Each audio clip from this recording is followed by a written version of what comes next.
It began in a place most people could not find on a map, a small crossroads town tucked deep into the Ardennes, surrounded by forests that looked peaceful from a distance but hid 1,000 shadows up close. St. Vith didn't appear powerful, it didn't look strategic, it wasn't a fortress, or a city of steel, or a mountain peak that armies dreamt of holding. It was just a quiet weave of roads, fields, and trees. Yet, in the winter of 1944, St. Vith became the hinge on which the entire Battle of the Bulge would turn, and it almost fell before anyone realized what was coming. When the German offensive crashed into the American lines, it struck with a shock that felt like the world splitting open. Artillery hammered the forest before dawn, tearing branches from trees and sending splinters flying through the cold air. Fog settled thick across the roads, muffling footsteps, hiding movement, swallowing sound. Soldiers woke with the kind of confusion that comes not from sleep, but from disbelief. The enemy was everywhere at once, pushing through the woods, pouring down roads, slicing between units, creating chaos before the Americans had time to understand the scale of what was happening. And in the middle of that chaos sat St. Vith.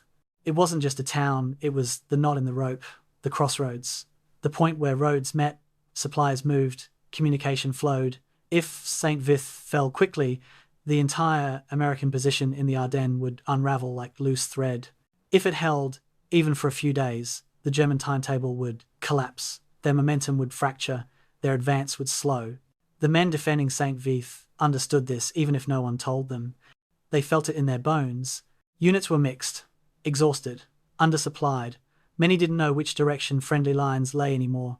Thousands of soldiers found themselves pulled into a fight that grew heavier with each passing hour. Fog, snow, mud, and darkness turned small engagements into moments of pure survival. The town shook under artillery, the roads filled with wrecked vehicles, the forest filled with confusion. But the defenders, scattered, tired, freezing, refused to break. They held crossroads that should have fallen in minutes. They held ridgelines with rifles so cold the metal burned their hands. They held buildings that no longer had roofs. They held positions that commanders expected them to abandon. They held because leaving would have meant letting the enemy pour through like water through a broken dam. For days, they slowed an army far larger than their own. For days, they confused German commanders who expected quick victory. For days, they bought time for the rest of the front to stabilize. For days, they fought a battle history sometimes forgets, but the war never could have been won without. Tonight, we return to that frozen corner of the Ardennes, to the fog that hid danger in every direction, to the sound of engines rumbling through snow, to the desperate courage of men who knew that holding St. Vith meant holding back a tide that threatened to swallow everything. Before we go deeper, I want to ask you something quiet, something personal. As you listen right now, what does the night around you feel like? Is it soft, still, heavy, peaceful? Describe the feeling, not the place. And something deeper, unique to this episode, the defenders of St. Vith held not because they were strong, but because someone had to. In your own life, is there a moment when you stepped up simply because no one else could? If you feel comfortable, share what you learnt from it, not the struggle, just the lesson. And if these long, slow journeys into history help you breathe easier, unwind, or drift into sleep, consider subscribing. December 10th, 1944. Trucks grinding through snow-dusted roads carry 15,000 American soldiers toward the German border. They are the men of the 106th Infantry Division, nicknamed the Golden Lions, and most of them have never heard a shot fired in anger. Their destination is a sector of the front line that veteran soldiers have nicknamed the Ghost Front, a stretch of Belgian and German forest where nothing ever happens. As they roll through villages decorated for Christmas, locals wave and children run alongside the convoy. The men wave back, smoking cigarettes, joking about the cushy assignment they've drawn. They believe they're heading to the safest place in the entire European theatre. The sector they're inheriting runs along a geological feature called the Schnee Eifel, a ridge of forested hills that juts like a thumb into German territory. For months, it's been held by the 2nd Infantry Division, veterans of Normandy who are being rotated out for rest. As the relief takes place in freezing December rain, officers of the 2nd Division offer warnings that the new arrivals don't fully understand. Don't get comfortable, one captain tells his replacement. This forest makes you blind. You can't see 50 yards in any direction. Another veteran gestures toward the dense pine woods to the east. Jerry's out there. We hear them at night. Vehicles, movement. Something's not right. But the intelligence briefings contradict these gut feelings. 8 Corps headquarters has assessed this sector as quiet, stable, perfect for green troops to get their bearings before facing real combat. The Golden Lines settle into positions their predecessors have just vacated, unaware they're standing on the edge of catastrophe. At the center of this sector sits the town of Vith, a Belgian crossroads community of roughly 2,000 souls. Before the war, it was an unremarkable place, known mainly for its position where 7 roads converged like spokes on a wheel.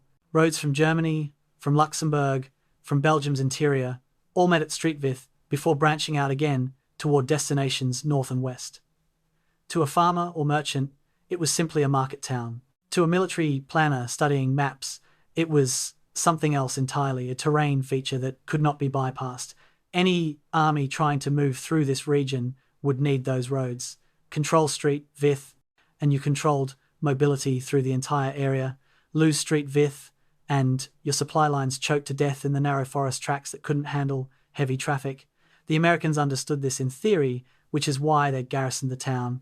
What they didn't understand was how desperately someone else wanted it. The 106th Division's deployment stretched their forces dangerously thin. They were responsible for defending more than 20 miles of front line with 3 infantry regiments and attached units, a responsibility that would normally require twice as many men. The mathematics were brutal, 1 soldier for every 275 yards of frontage. Military doctrine suggested a defensive ratio of 1 soldier per 50 to 75 yards for a solid line. This meant gaps, blind spots, positions that relied on patrols rather than permanent occupation. The division's 2 forward regiments, the 422nd and 423rd, took positions in the Schnee-Eifel salient itself, that thumb of American-held territory jutting into Germany.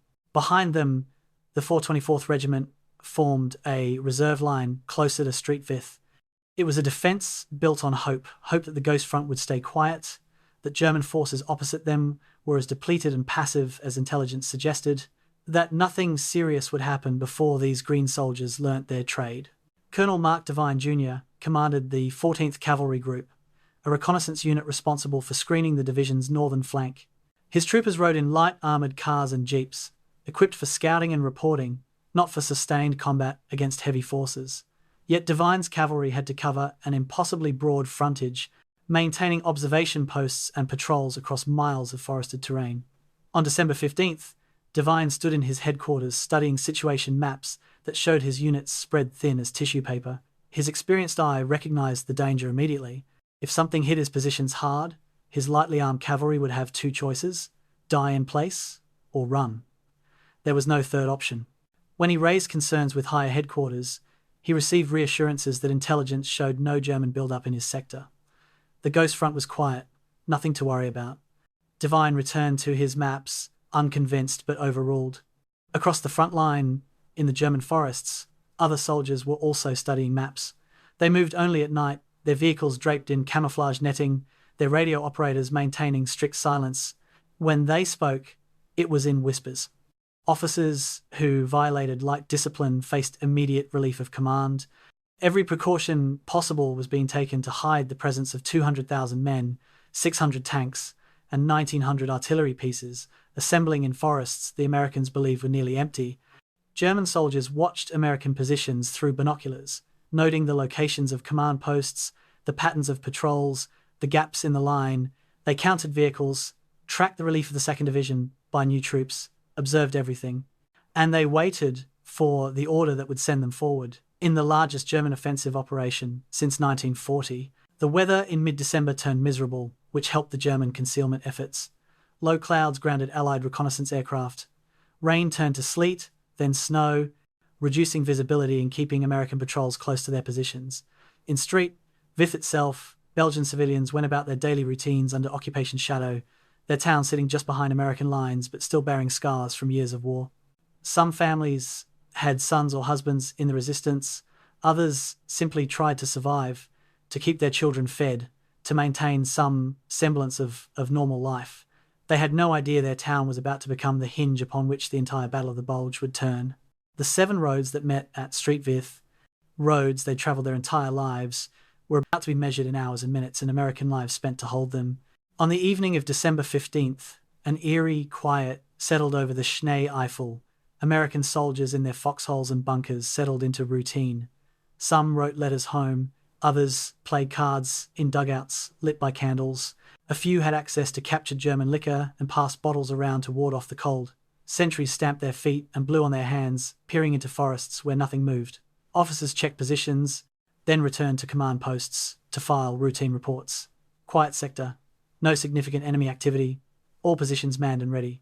The reports travelled up the chain of command, each level confirming what the level above wanted to hear. The Ghost Front remained ghostly. War seemed very far away from the frozen woods of eastern Belgium. In the forests across the line, German assault troops were moving into final attack positions. They carried extra ammunition, assault rations for 3 days, orders written on paper they'd been instructed to memorize, then destroy. Some were veterans of the Eastern Front, hard men who'd survived years of terrible combat. Others were teenagers, conscripted months earlier, given rifles and rudimentary training, now being fed into an offensive that Hitler himself had planned. Officers synchronized watches. Artillery forward observers confirmed their target coordinates one final time. Tank crews performed last-minute maintenance, checking fuel levels, loading ammunition, running through mechanical checks. At 1944 hours, 8:44 in the evening, artillery commanders received the code word that meant the attack would commence in approximately 8 hours. They acknowledged and passed the word down to gun crews. Shells were stacked beside each gun, fuses were checked, firing tables were laid out, everything was ready. The Americans in their positions had no idea what was coming. They couldn't know that in a few hours their quiet sector would erupt in violence that would test them beyond anything their training had prepared them for. They couldn't know that their inexperience and their thin defensive lines were about to collide with the last great German gamble of World War II, and they couldn't know that the town behind them, Street, Vith with its 7 roads, would become more important than divisions, more valuable than territory, more critical than anything except time itself. The Ghost Front was about to become very real, and for thousands of young American soldiers who'd never seen combat, December 16th, 1944, would be the longest day of their lives if they survived it at all. September 16th, 1944, in a heavily fortified bunker complex called the Wolf's Lair in East Prussia, Adolf Hitler summoned his senior military commanders to hear a plan that would reverse Germany's declining fortunes. The Western Allies had broken out of Normandy. Soviet armies were crushing German forces in the east. The Third Reich was being ground between 2 massive millstones, and every rational military assessment suggested Germany's only option was defensive warfare aimed at prolonging the inevitable. Hitler had a different idea. As his generals filed into the briefing room, maps were unveiled showing the Ardennes region of Belgium, the same forested area where German panzers had achieved breakthrough in 1940. The Führer's finger stabbed at the map as he outlined an offensive operation of stunning ambition, a massive armoured thrust through the Ardennes, splitting the American and British armies, driving to the port of Antwerp, cutting off Allied supply lines and forcing a negotiated peace in the West. His generals listened in mounting disbelief. The operational plan received the code name Wacht am Rheinwatch on the Rhine, a deliberately defensive-sounding name meant to deceive Allied intelligence about its true offensive nature. Hitler personally involved himself in planning details to an extraordinary degree, overruling objections from professional soldiers who saw fundamental flaws in the concept. The plan called for 3 armies, totaling more than 200,000 men, to attack on a 60-mile front through the Ardennes. The 5th Panzer Army, under General Hasso von Manteuffel, would form the central thrust, driving for the Meuse River crossings. The 6th SS Panzer Army under Sepp Dietrich would attack on the northern shoulder, protecting Manteuffel's flank. The 7th Army would guard the southern shoulder against counterattack. Speed was essential. The plan demanded reaching the Meuse River, roughly 60 miles distant, within 48 hours. Antwerp, the ultimate objective, lay another 70 miles beyond that.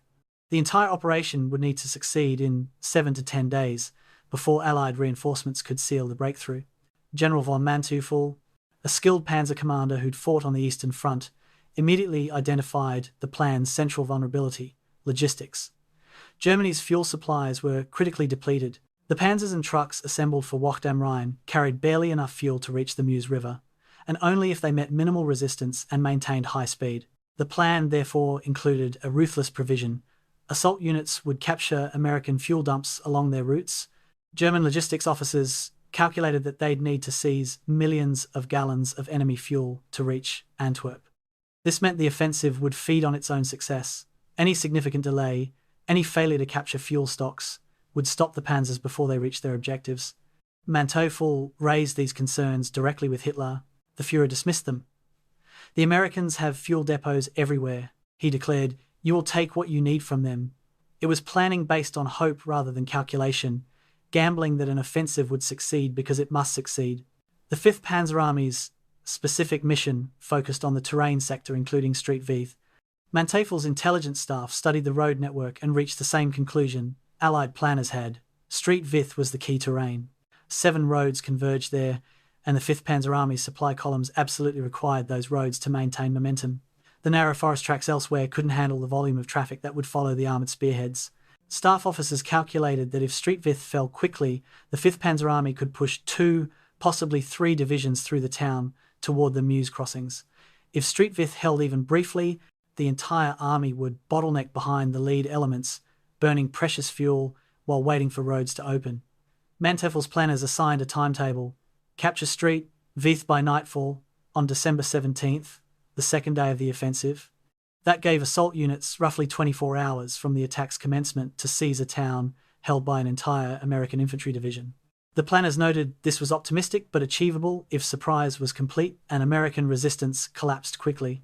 3 German divisions received missions to crack open the Street Vith sector. The 18th Volksgrenadier Division, a unit rebuilt after destruction on the Eastern Front, would attack from the northeast.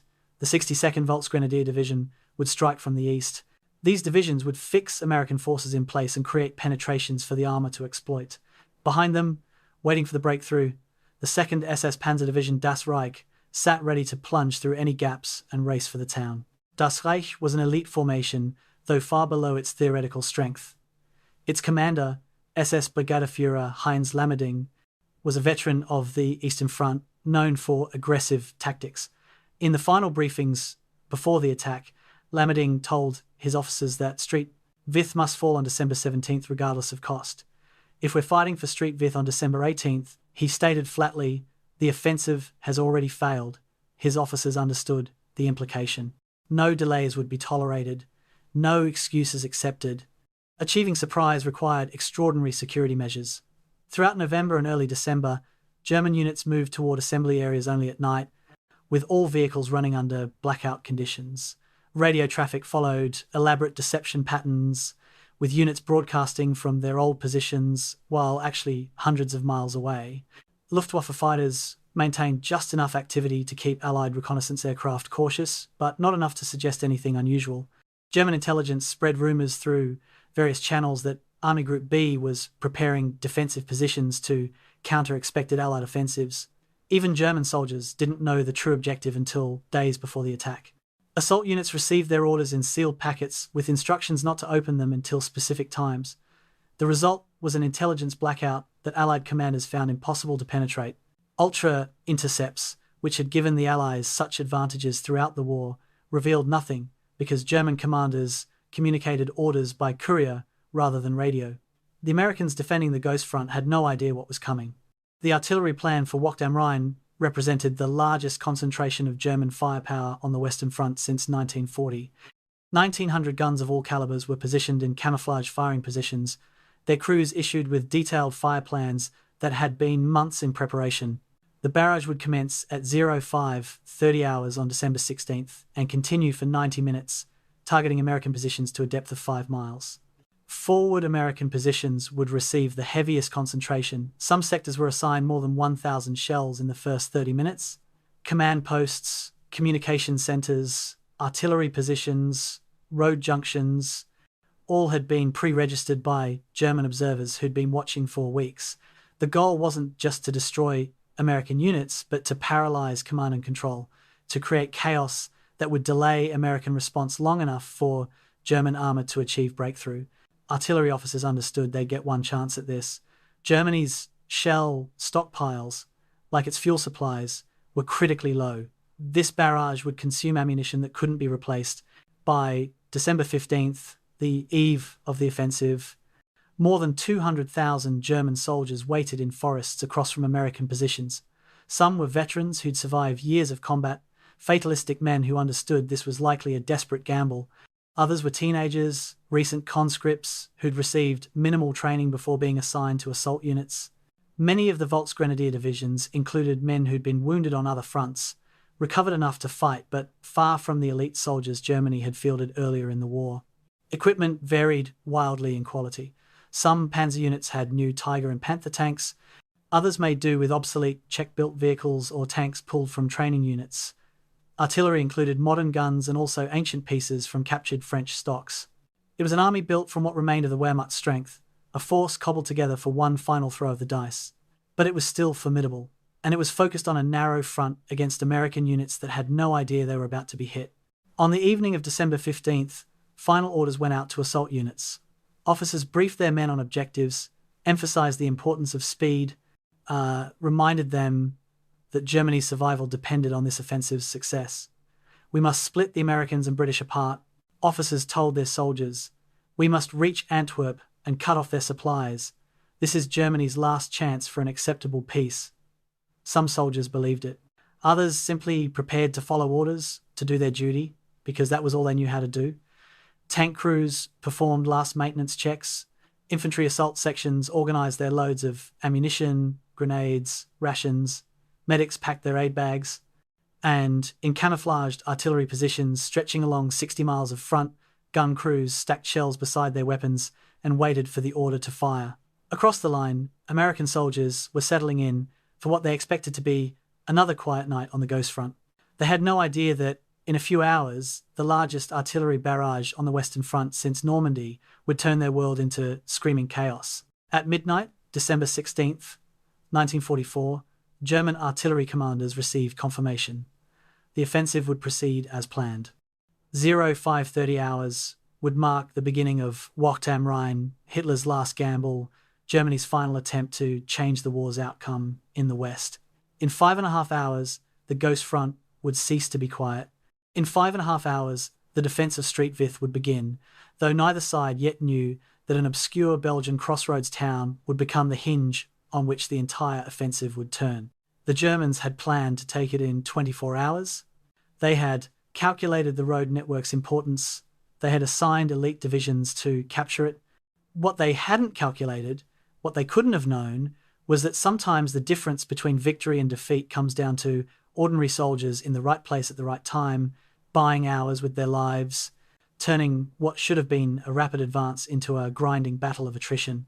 The stage was set, the pieces were in position, and at 0530 hours, the storm would break. December 16th, 1944, 0530 hours.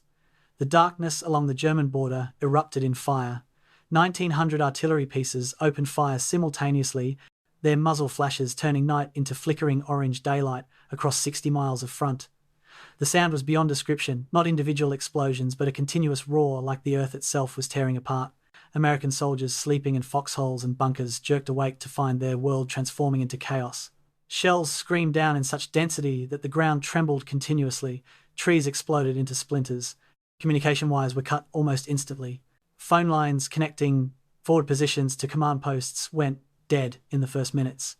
The men of the 106th Infantry Division, most of whom had never experienced artillery fire, discovered what veterans already knew. There is no preparation for the reality of a major barrage. You can only survive it and pray. The German fire plan had been designed not just to kill but to paralyze. Forward American positions received the heaviest concentration, but the barrage reached deep into rear areas, targeting locations identified as command posts, artillery positions, and communication centers. At the 14th Cavalry Group's headquarters in Mandefeld, Colonel Mark Devine's command post took direct hits in the first 20 minutes. Shells crashed through the building's roof, collapsing floors, filling rooms with smoke and rubble.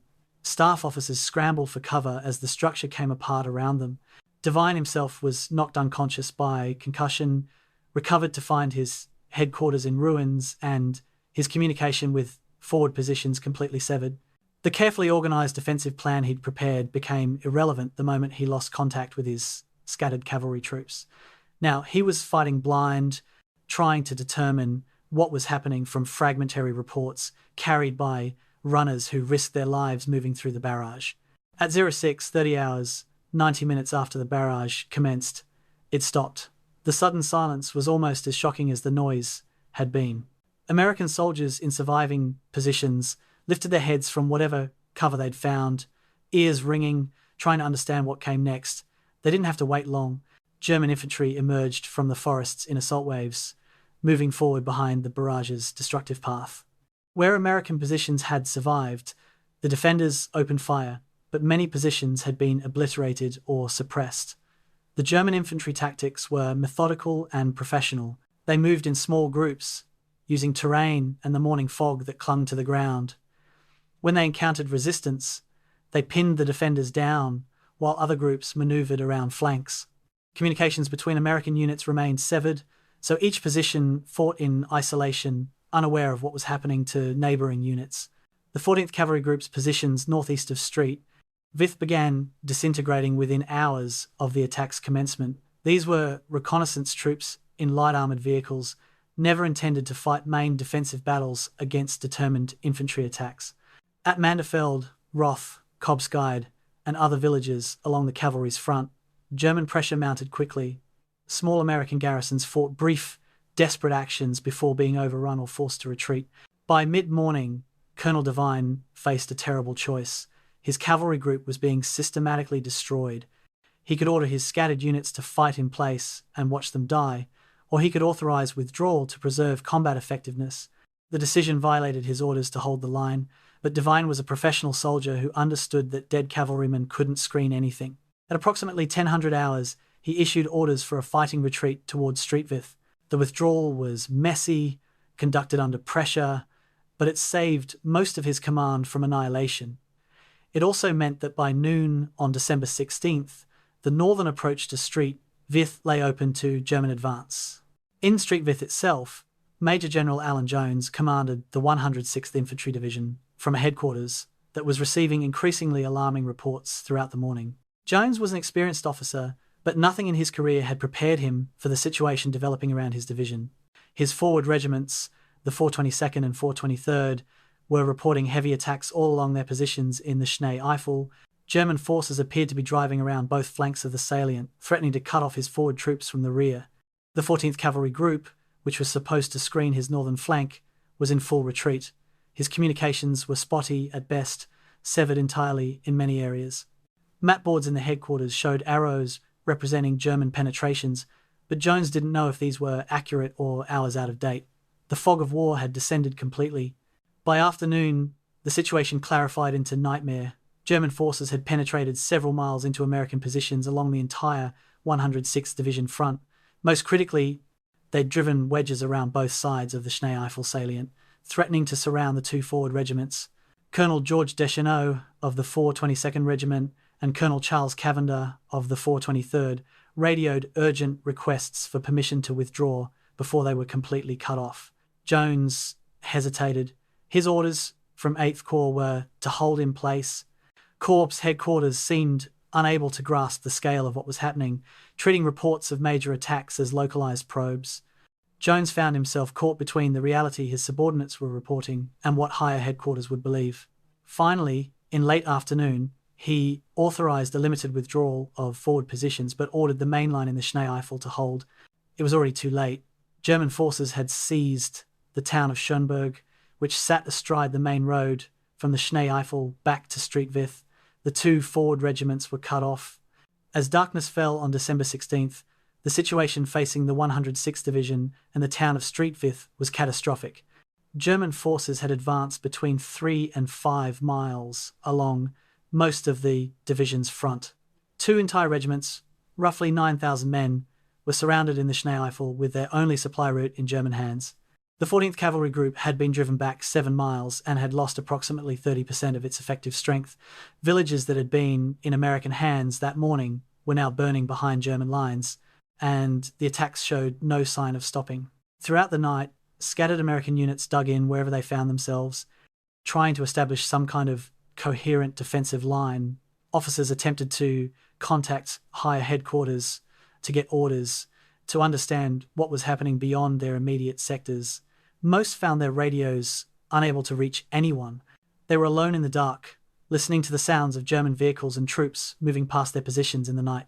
At 8 Corps headquarters, far enough behind the lines to have escaped the initial chaos, staff officers were still trying to comprehend what their own intelligence failures had cost. Throughout December, they dismissed reports of German build-ups, of vehicle noise in the forests, of the nervous feelings experienced officers had reported. Now they were paying the price. Fragmentary reports suggested a major German offensive, but the scale remained unclear. Phone calls to forward units went unanswered because the phone lines were cut, radio communications were sporadic. What the Corps staff could piece together suggested the 106th Division was in serious trouble, but the full extent of the disaster wouldn't become clear until morning. Orders went out for reinforcements to move towards Vith, but it would take time for units to disengage from other sectors and redeploy. Time was the one commodity the Americans didn't have. German commanders reviewing their first day's results had mixed feelings. The breakthrough had been achieved, American defensive lines were shattered along the entire front, but the advance hadn't gone as far as planned, and resistance had been tougher than intelligence had suggested in several sectors. The 5th Panzer Army's spearheads were supposed to be approaching the Meuse River. Instead, they were still fighting for ground just a few miles inside American territory. Vith, which should have been captured on December 17th, was still in American hands on the evening of December 16th. The timetable was already slipping. German logistics officers noted with concern the fuel consumption rates. Tanks and trucks were burning fuel faster than anticipated because of road conditions and resistance delays. The captured American fuel dumps they'd been counting on hadn't materialized in the quantities hoped for. After just one day, the offensive's fundamental problem was already visible. Speed was essential, but achieving speed against determined resistance was proving impossible. December 16th, 1944, ended with thousands of soldiers on both sides huddled in the cold and dark, waiting for morning to reveal what came next. For the Americans, it had been a day of disaster, surprised, battered, scattered, with thousands already captured or killed. For the Germans, it had been a day of success that fell short of requirements. They'd broken through, but they hadn't broken free.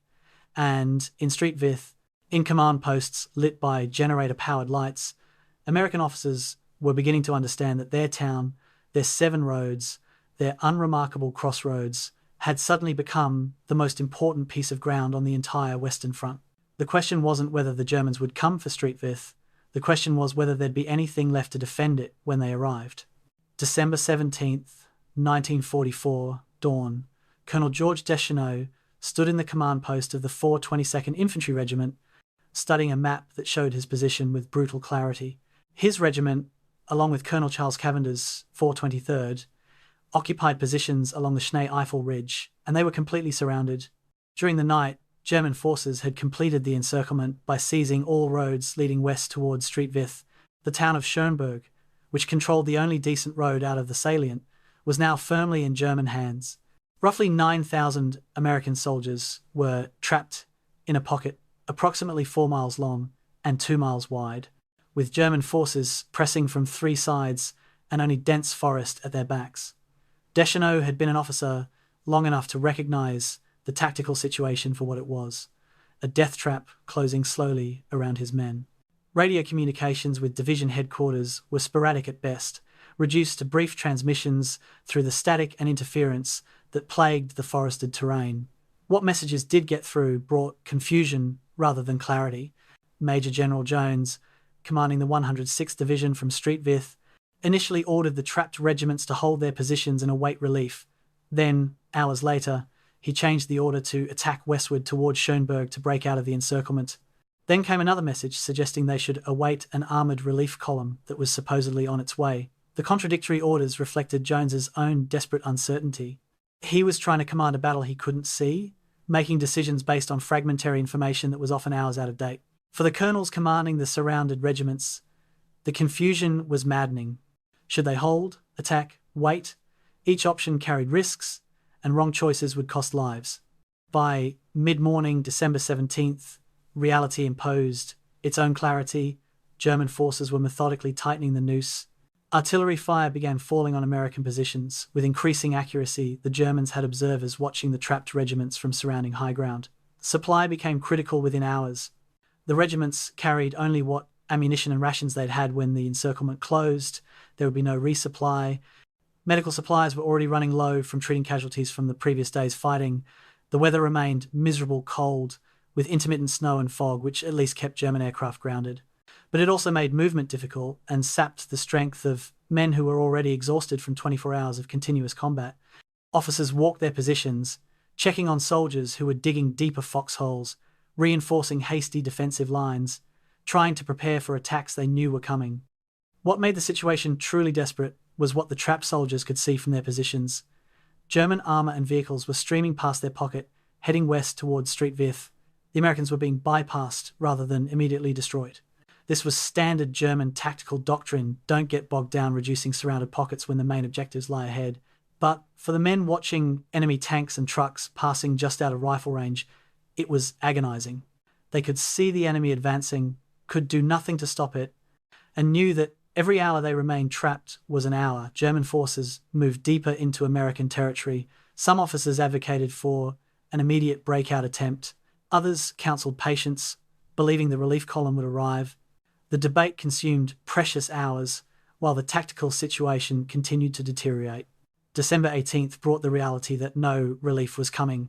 The armoured column Major General Jones had promised never materialised. It had been delayed, diverted, caught up in the chaos, consuming the entire sector. The trapped regiments were on their own. Colonel Cavender, commanding the 423rd, advocated strongly for an immediate breakout attack towards Schönberg. His reasoning was sound. They still had ammunition, their men were still organised, and waiting would only make the situation worse. Colonel Deschanel was more cautious, worried about casualties a breakout would inflict, and still hoping for relief. The debate reached Major General Jones via radio, and his response reflected the agony of command. He left the decision to the colonels on the ground. It was the kind of decision no commander wants to make, essentially telling subordinates they were expendable. The colonels chose to wait one more day, hoping that the larger battle situation would change in their favour. It was a fatal hesitation. By December 18th afternoon, ammunition was becoming critically short. Artillery batteries, which had been firing in support of infantry positions, were down to approximately 10 rounds per gun. Rifle companies reported soldiers had 40% of their basic load remaining. Machine gun crews were conserving ammunition by firing only at certain targets. Food supplies were exhausted. Men were eating whatever they'd carried in their packs, sharing rations, going hungry. The wounded continued to accumulate in aid stations that had no way to evacuate them and insufficient supplies to treat them properly. Medics performed triage without anesthesia, without enough bandages, without morphine for pain. The psychological strain on the trapped soldiers was immense. They could hear the battle continuing around them, could see evidence of American positions collapsing elsewhere, and knew they were running out of time. Morale began to crack in some units. Others maintained discipline through sheer professionalism and leadership from sergeants and junior officers who kept their men focused on immediate tasks. December 19th brought the end. German loudspeakers set up on the perimeter began broadcasting surrender demands in English. American soldiers, you are surrounded. The amplified voices declared, further resistance is useless. You will be treated according to the Geneva Convention. Come out with your hands up. Some positions ignored the broadcasts and maintained their defences. Others, depleted of ammunition and hope, began discussing the unthinkable option. By afternoon, with ammunition nearly exhausted and no prospect of relief, the regimental commanders faced the most terrible decision any officer can confront. They could order a breakout attack with soldiers who had perhaps 5 rounds of rifle ammunition each, almost certainly resulting in massive casualties and probable failure. They could order a fight to the last round, which would mean annihilation. Or they could surrender thousands of men to preserve their lives. Neither colonel wanted to make that choice, but the responsibility was inescapable. The surrenders began in late afternoon, December 19th, and continued into the 20th. By ones and twos, then by squads and platoons, American soldiers emerged from their positions with hands raised. Some units destroyed their weapons first. Others surrendered them intact, too exhausted to care anymore. German soldiers accepted the surrenders with professional courtesy. These were frontline troops who understood the fortunes of war. The prisoners were searched, organised into columns, and marched east toward collection points. Final casualty counts would show approximately 7,000 to 8,000 American soldiers captured in the Schnee-Eifel pocket, making it the largest American surrender in the European theatre. Among those captured were Colonel Deschanel and Colonel Cavender, who chose to share their men's fate rather than attempt individual escape. They would spend the next 4 months in German prisoner of war camps, wondering endlessly if different decisions could have changed the outcome. But even in defeat, the trapped regiments accomplished something their commanders didn't fully understand at the time. They'd held German attention for 3 days. Divisions that were supposed to be driving for the Meuse River had instead been diverted to contain and reduce the American pocket. Supply columns that should have been moving west were delayed. Most critically, the presence of 9,000 American soldiers in the German rear area created uncertainty in German command posts. Staff officers had to assign forces to watch the pocket, to prevent breakout attempts, to eventually process thousands of prisoners. It was a drain on resources and attention that the tight German timetable couldn't afford. The trapped regiments bought time with their freedom, and that time would matter desperately in the battle for Street Vith itself. The men marching into captivity had no way of knowing it, but their doomed stand had contributed to something larger than their own survival. Sometimes in war, defeat in one place enables victory elsewhere. Sometimes sacrifice, however bitter, serves a purpose. As German soldiers moved through the abandoned American positions in the Schnee Eifel, collecting weapons and equipment, they found evidence of how desperate the final days had been. Foxholes contained expended shell casings and empty ration containers. Aid stations held wounded men who couldn't be moved, now prisoners receiving what medical care German medics could provide. Some positions had been defended literally to the last round, rifles found with empty chambers, machine guns with no ammunition remaining. The German soldiers, many of them veterans, recognized courage when they saw it. These Americans had been green troops, inexperienced, poorly positioned, and they'd still fought for 3 days under impossible conditions. It earned a degree of respect even from enemies. As the prisoners marched east and German forces turned their full attention west towards Street Vith, both sides understood that the preliminary moves of the battle were complete. The real fight was about to begin. December 17th, 1944, 0700 hours. Brigadier General Robert Hasbrouck, commanding the 7th Armoured Division, received an urgent telephone call at his headquarters, 60 miles behind the front lines. The voice on the other end belonged to Major General Troy Middleton, 8th Corps commander, and his message was terse. Get Combat Command B on the road to Street Vith immediately. The situation is critical. Hasbrouck acknowledged the order and turned to Brigadier General Bruce Clark, who commanded Combat Command B. Clark was a lean, intense, professional soldier who'd led armoured units in North Africa and Sicily. He'd seen combat enough to know that critical usually meant catastrophic, but there was no time for questions. Within 30 minutes, orders rippled through Combat Command B's bivouac areas. Tank crews fired up their Shermans. Infantry climbed into half-tracks. Artillery batteries hitched their guns to trucks. By 0800, the lead elements were rolling towards Street Vith along roads that should have been clear but were about to become nightmares of congestion and chaos. The road march that should have taken 7 hours stretched to 18.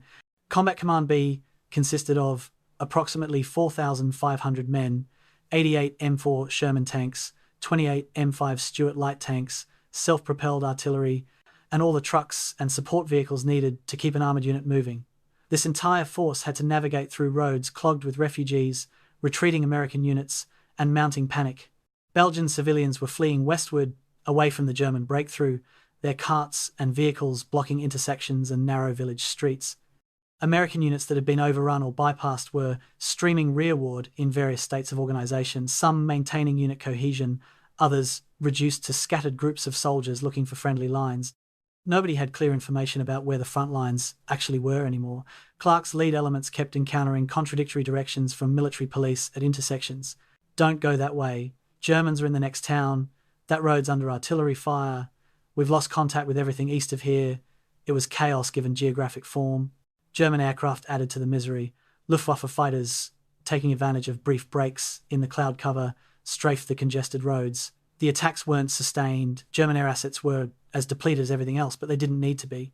A single strafing run on a column of vehicles created a traffic jam that took hours to untangle. Knocked out trucks had to be pushed off roads. Wounded had to be treated. Soldiers who'd scattered during attacks had to be reorganised. Clark, riding near the front of his command, watched the delays accumulate with mounting frustration. Every hour his force spent on the road was an hour. Street Vith stood undefended. Radio reports from the town grew more alarming with each transmission. The 106th Division was coming apart. German forces were approaching from multiple directions. The situation was deteriorating by the hour, and Clark's combat command, the reinforcement that was supposed to save the position, was crawling forward at a pace measured in miles per hour rather than the rapid movement armoured warfare required. It was late afternoon when Clark's led tanks finally approached Street Vith, and what he found appalled him. The town was in chaos. Refugees filled the streets. Wounded soldiers lay in makeshift aid stations. Vehicles were scattered everywhere, some abandoned, some simply parked randomly by drivers who'd given up trying to find organised positions. American soldiers, many without weapons or equipment, wandered the streets in shock. Small groups of MPs tried to maintain some semblance of order, but they were overwhelmed. Clark proceeded directly to the 106th Division command post, where he expected to receive orders from Major General Alan Jones. What he encountered instead was a command structure on the verge of collapse. Jones, who'd been awake for nearly 40 hours, dealing with the catastrophe consuming his division, was physically and emotionally exhausted. His forward regiments were surrounded, his defensive lines were shattered, German forces were advancing from 3 directions, and now a brigadier general had arrived, expecting orders from a major general who no longer had a coherent picture of his own battlefield. The meeting between Clark and Jones lasted through the night of December 17th into the early morning of December 18th, and it marked a crucial transition in the battle for Street Vith. Clark, despite being junior in rank, was fresh, thinking clearly, and commanded an intact combat unit. Jones was senior, but collapsing under strain and responsibility. The two officers studied maps together, and Clark began asking pointed questions. Where exactly were German forces? Which approach routes were most threatened? What units were still combat effective? What was the plan? Jones struggled to answer. His information was hours out of date. His units were scattered. He didn't have a plan beyond hoping that relief forces, meaning Clark, would somehow restore the situation. Around 0200 hours, December 18th, Clark made a decision that would define the entire battle to come. He informed Jones, as respectfully as a junior officer could tell a senior officer, "General, I'm not leaving Street Vith. We're going to organise a defence here." Jones, too exhausted to argue, effectively transferred tactical command to Clark at that moment. It was irregular, possibly violated proper military protocol, but it saved the American position from complete collapse. Clark spent the pre-dawn hours of December 18th organising a defence from chaos. His method was direct and pragmatic. He gathered every officer he could find, from his own command, from the 106th Division, from scattered units that had retreated into Street Vith. He showed them maps with red pencil marking the roads approaching the town. "Every hour we hold these roads is worth a division to First Army." He told them, "We're not here to win, we're here to delay. We trade space for time. We make them pay for every mile." He organised a horseshoe-shaped defensive perimeter east and north of Street Vith, with the town itself at the closed end of the horseshoe. The shape was deliberate. It allowed the defenders to fall back progressively if pressed, shortening their lines rather than risking encirclement. He assigned sectors to whatever units he could cobble together, mixing his fresh 7th Armoured Division troops with survivors of the 106th Division. Tank platoons went to key terrain positions covering approaches. Infantry occupied villages and strong points. Artillery was registered on likely avenues of German advance. By dawn, something resembling an organised defence existed where hours earlier there'd been only chaos. The first German probes hit the new defensive line on the morning of December 18th. The 18th Volksgrenadier Division attacked from the northeast, expecting to find scattered resistance. Instead, they ran into coordinated defensive fire from hull-down Sherman tanks and dug-in infantry. The initial German assault fell apart under massed tank and artillery fire. American tankers, finally in prepared positions after the long road march, took a professional satisfaction in the precise application of firepower. German tanks approaching the village of Poteau encountered American Shermans positioned to catch them in crossfire. In 2 hours of fighting, the Germans lost 15 tanks and withdrew to regroup. It wasn't a decisive victory, but it was a message. Street Vith would not fall without a fight. German commanders, who'd expected to drive through a broken American defense, reported back to 5th Panzer Army headquarters that they'd encountered organized resistance requiring more time and force to overcome. The timetable slipped another 12 hours. By evening December 18th, Clark's improvised defense had stabilized a situation that 24 hours earlier seemed hopeless. The horseshoe perimeter was holding, German attacks had been beaten back at multiple points, American casualties were moderate, the prepared defensive positions and armor advantage were working. More reinforcements were arriving, additional elements of the 7th Armored Division, combat engineers, additional artillery. Most critically, the defense had gained psychological momentum. American soldiers who'd been retreating for 2 days were now standing and fighting successfully. Officers who'd lost faith that the situation could be controlled now saw that leadership and organization could impose order on chaos. Clark walked the defensive perimeter that evening, checking positions, talking to soldiers, making sure officers understood his intent. "We're not abandoning this town until we're ordered out," he told them. "Make the Germans pay for every yard." The men believed him, and belief matters in combat as much as ammunition. German commanders, reviewing December 18th's results, understood they had a serious problem. Vith should have fallen on December 17th. It was now the night of December 18th, and not only had the town not fallen, but American resistance was stiffening rather than collapsing. Supply columns were backing up on roads that should have been open. Panzer divisions that should have been approaching the Meuse River were instead fighting for ground measured in hundreds of yards.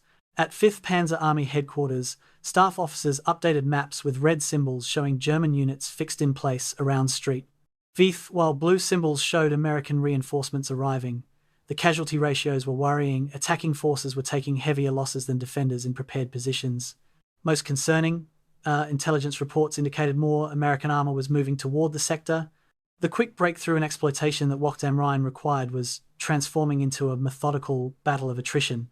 And in a battle of attrition against Allied material superiority, Germany couldn't win.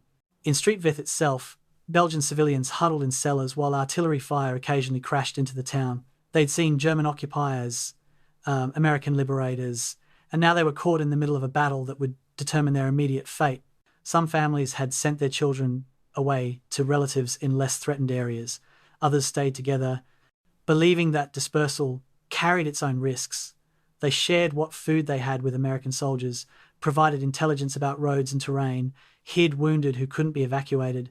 The relationship between defenders and defended grew close in those desperate December days. American soldiers ate bread baked in Belgian ovens. Belgian families huddled in shelters built by American engineers. Both groups understood they were now bound together by circumstance and survival. Whatever happened to Street Vith would happen to all of them. And thanks to one brigadier general's determination not to abandon the town, they now had a chance, slim but real, to survive what was coming.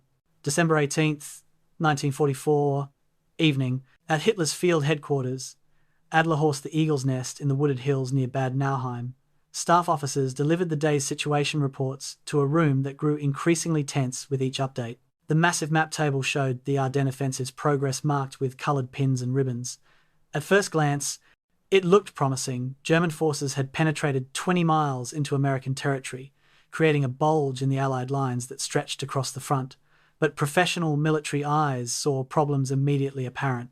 The penetrations weren't deep enough, the advance rates were below projection, and most troubling, several key road junctions remained in American hands well past their assigned capture times. Hitler, studying the map with Field Marshal Wilhelm Keitel and General Alfred Jodl, asked the question whose answer he already knew. Street Vith? The room fell silent. An operations officer stepped forward and reported that Street Vith remained under American control, that attacks had been repulsed, that resistance was stiffening rather than collapsing. The Führer's face darkened. Street Vith was supposed to have fallen on December 17th. They were now 48 hours into the offensive, and a single town was derailing the entire operation's logistics. General Hasso von Manteuffel, commanding 5th Panzer Army, received the message from high headquarters while at his forward command post. The wording was direct and allowed no interpretation. Take Street Vith immediately, regardless of cost. The entire offensive depends on this objective. Manteuffel, a professional soldier with decades of experience, understood what regardless of cost meant. Attack until it falls. Accept whatever casualties necessary. Don't stop to count losses. He also understood the terrible mathematics behind the order. Every hour his division spent battering at Street Vith was an hour they weren't driving toward the Meuse River. His supply columns were stacking up behind the forward units, burning fuel while waiting for roads to open. Tank companies that should have been exploiting breakthrough were instead fighting yard by yard for villages. The 66th Corps, which had 3 divisions assigned to the street Vith sector, was effectively fixed in place by American defenders who shouldn't have been able to organize coherent resistance. Manteuffel issued orders to his corps commanders: prepare for maximum effort assault December 19th. Commit all reserves. Accept no excuses. Field Marshal Walter Model, commanding Army Group B and technically overseeing the entire Ardennes offensive, spent December 18th studying traffic reports that revealed the operation's growing crisis. German supply doctrine relied on a carefully orchestrated system of march columns, supply routes, and traffic control. The plan had designated certain roads for armor, others for infantry, still others for supply trucks. Street Vith sat at the junction of multiple routes, and its continued American control meant those routes remained blocked. Model staff had calculated that approximately 40% of 5th Panzer Army supply traffic was designed to flow through Street Vith. With the town in American hands, that traffic was diverting onto secondary roads, narrow forest tracks never intended for heavy vehicles. The result was bottlenecks stretching 10 to 15 miles behind the front lines. Tank units at the spearhead were radioing that they'd reached their fuel limits. Supply trucks couldn't reach them because the roads were jammed. It was logistical paralysis, and it was spreading through the entire offensive like poison through a bloodstream. The fuel crisis was becoming critical faster than anyone had projected. German planning had assumed capturing American fuel dumps to supplement their limited stocks. Some dumps had been captured, most notably near Bullingen, but not in the quantities or locations needed.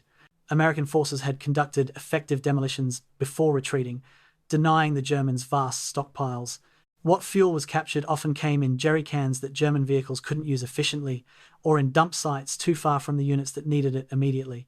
By December 18th evening, some German panzer units were reporting fuel levels below 20%. Commanders faced terrible choices: conserve fuel by halting, giving Americans time to strengthen defenses, or continue advancing and risk running completely dry before reaching objectives. The entire offensive was becoming a race between how fast Germans could advance and how fast they'd run out of fuel. Street Vith's resistance was tipping that race toward Allied favour with each passing hour. At the 6th SS Panzer Army's headquarters, Sepp Dietrich was dealing with his own frustrations. His army, theoretically the offensive's main thrust, had made less progress than Manteuffel's 5th Panzer Army. American resistance north of the main penetration had been unexpectedly fierce. The terrain, forested ridges and narrow valleys favoured defence, but Dietrich was also watching what was happening at Street Vith with professional concern. His supply routes depended on roads that connected through the Street Vith network. If Manteuffel's army got bogged down fighting for the town, the traffic backup would extend into 6th SS Panzer Army's sector. The entire offensive could grind to halt, not from combat failure but from traffic jams. In one of history's ironies, the most mechanized offensive Germany had launched in years was being defeated by something as mundane as road capacity. The 7 roads that met at Street Vith, roads barely wide enough for 2 trucks to pass, had become more important than armies. Control those roads, and supplies flowed. Lose those roads, and the best panzer divisions in the Wehrmacht sat immobile, burning irreplaceable fuel while waiting for resupply that couldn't reach them. By December 19th, German intelligence was picking up another deeply troubling development. Radio intercepts and reconnaissance reports indicated American forces were reacting faster than German planning had anticipated. Dwight Eisenhower, Supreme Allied Commander, had immediately identified the Ardennes offensive as a major threat and was shifting entire divisions to contain it. The 82nd and 101st Airborne Divisions, elite units recovering from Operation Market Garden, were moving south toward the Bulge. The 3rd Army under George Patton was wheeling north from positions in Alsace, an entire army changing direction like a massive formation in motion. British divisions were repositing to cover sectors, American units were vacating. The Allied response was faster, larger, and more coordinated than German planning had assumed possible. The window for German success, always narrow, was closing with each hour of delay. And Street Vith, that insignificant Belgian town that should have fallen in 24 hours, was eating up the hours that would make the difference between breakthrough and containment. Hitler's response to these setbacks was characteristic: deny reality, demand the impossible. punish anyone who suggested problems were insurmountable. When Field Marshal Model suggested that if Street Vith couldn't be taken quickly, perhaps it should be bypassed, Hitler rejected the idea. Absolutely. Street Vith must fall. Our supply lines depend on it. Attack until it's taken. When von Manteuffel requested permission to temporarily halt offensive operations until supply situation improved, the request was denied with a message suggesting that defeatist commanders would be relieved. The Führer's operational method had always involved willing desired outcomes into existence through force of will. Sometimes it had worked, particularly in the early war years when German forces held qualitative advantages. Now, in December 1944, with Germany's best units ground down by years of war and facing materially superior opponents, willpower couldn't overcome logistics, mathematics, and professional military competence. But Hitler refused to accept limits, which meant his subordinates had to keep attacking impossible objectives with insufficient resources and watch their units bleed out in the attempt. The psychological strain on German commanders was immense. These were professional soldiers, many with general staff training, who understood operational art and strategic reality. They could read maps, analyze supply reports, calculate advance rates against fuel consumption. They knew some of them had known from the beginning that Wacht am Rhein was a desperate gamble with poor odds. But they were also German officers in December 1944, which meant questioning Hitler's orders could result in relief, disgrace, or worse. So they transmitted orders they privately doubted, pushed units they knew were overextended, demanded achievements they suspected were impossible.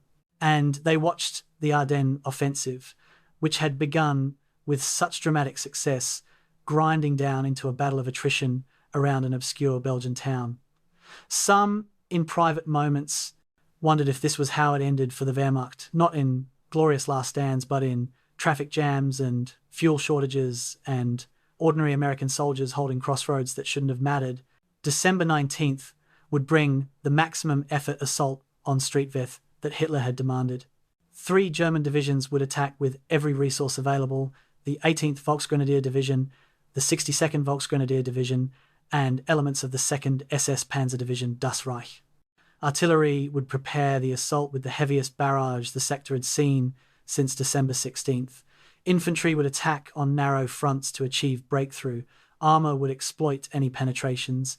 It was conventional military doctrine executed by competent commanders, but it was also a recognition that the quick breakthrough and exploitation phase of the offensive had failed. Now, Germany was reduced to battering at American defences in methodical, costly attacks.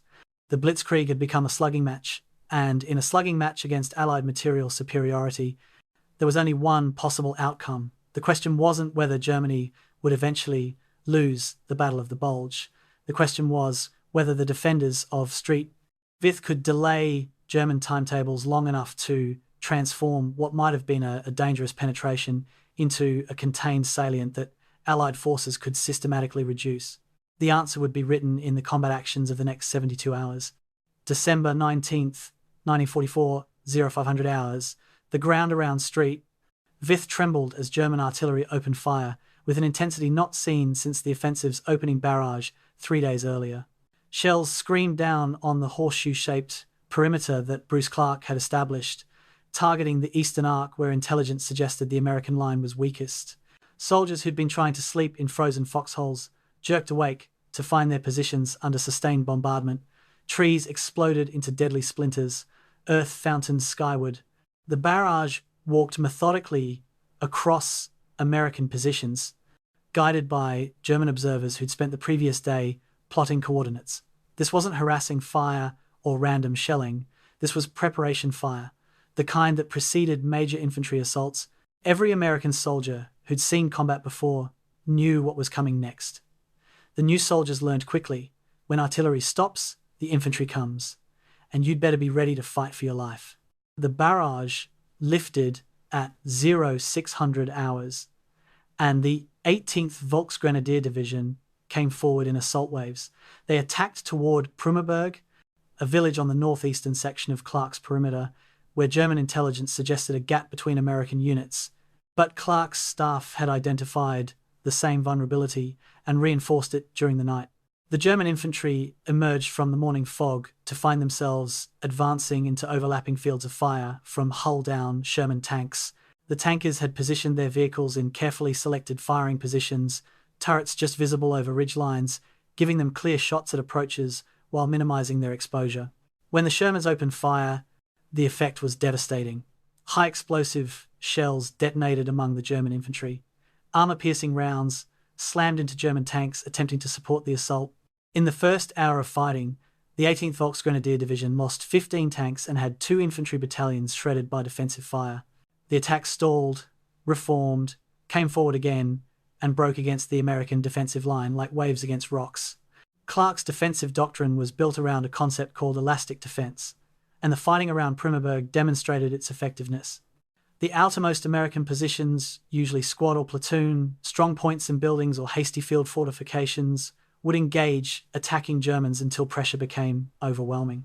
Then, rather than fight to annihilation, they'd withdraw to the next prepared position, perhaps 200 yards back. This withdrawal wasn't retreat in panic, but calculated trading of space for preservation of combat power.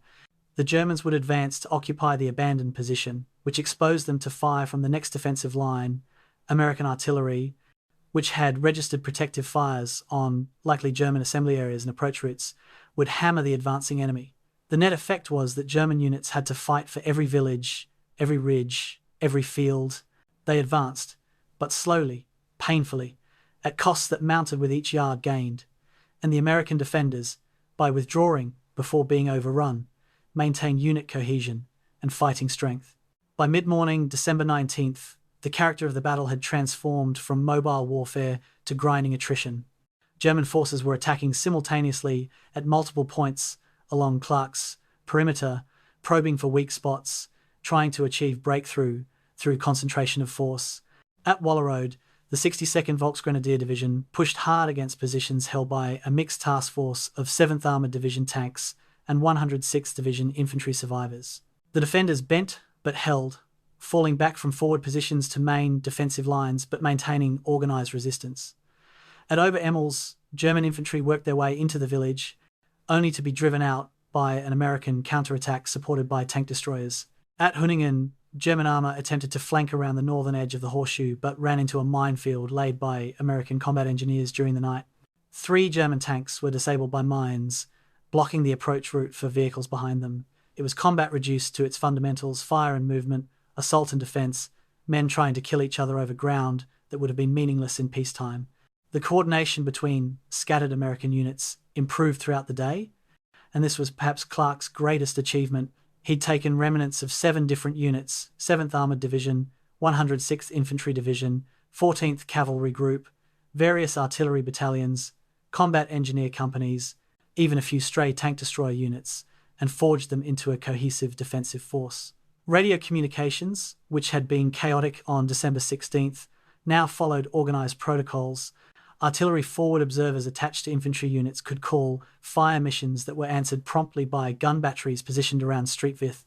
Tank platoons knew which infantry units were on their flanks and coordinated their fires accordingly.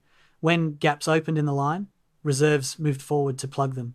It was the kind of tactical coordination that usually required weeks of training with established unit relationships, yet Clark's staff had achieved it in roughly 48 hours through clear orders, aggressive leadership, and professional competence. The artillery duel around Street Vith became a critical component of the defence. American artillery batteries, including the 7th Armoured Division's organic guns plus attached corps artillery, had ammunition stocks and firing positions that gave them advantages over their German counterparts.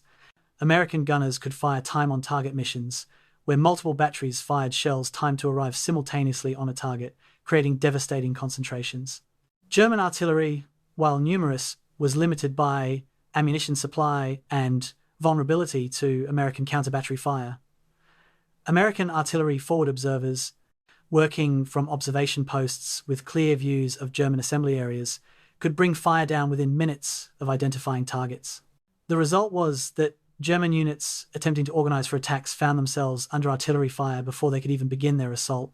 Some German commanders reported that American artillery was more destructive to their units than direct fire from defending infantry and tanks. The big guns firing from positions miles behind the front line were shaping the battle as decisively as the men in foxholes. By evening December 19th, Both sides were exhausted, but the defensive line held. American casualties for the day numbered in the hundreds, men killed, wounded, or missing from units engaged across the entire perimeter. But the casualties were sustainable. The defensive positions remained intact. Unit cohesion was maintained. More critically, the defenders had inflicted disproportionate losses on attacking German forces. Estimates suggested the Germans had lost between 500 and 800 men killed or seriously wounded, plus more than 20 tanks and numerous other vehicles. The casualty exchange rate favoured the defence, which was exactly what Clark had intended. In a battle of attrition, the side that could sustain losses longer would win. And with American reinforcements continuing to arrive while German forces burned through irreplaceable men and equipment, mathematics favoured the defenders. The question was how long the Americans could maintain this defensive posture before German weight of numbers overwhelmed them or their supply lines were cut. Logistics inside the Vith perimeter were becoming increasingly complicated. The town itself was taking artillery fire intermittently, which made supply operations dangerous. Ammunition trucks had to run a gauntlet of shell fire to reach forward units. Medical evacuation was a nightmare. Wounded men had to be brought back through areas under German observation and fire. The main supply route into Vith from the west was still open, but under pressure from German forces attempting to cut it. American supply officers performed small miracles of improvisation, using every available vehicle to shuttle ammunition forward and wounded rearward. Combat engineers maintained roads under fire, repairing damage from artillery strikes and keeping supply routes passable. Quartermasters organised food distribution to units that hadn't eaten hot meals in 3 days. And all of this happened while fighting continued along the perimeter. The men in the foxholes saw only their immediate sector, but behind them an entire logistics apparatus was working desperately to keep them supplied, fed, and supported. As darkness fell on December 19th, Bruce Clark walked portions of the defensive perimeter, checking on soldiers and conferring with subordinate commanders.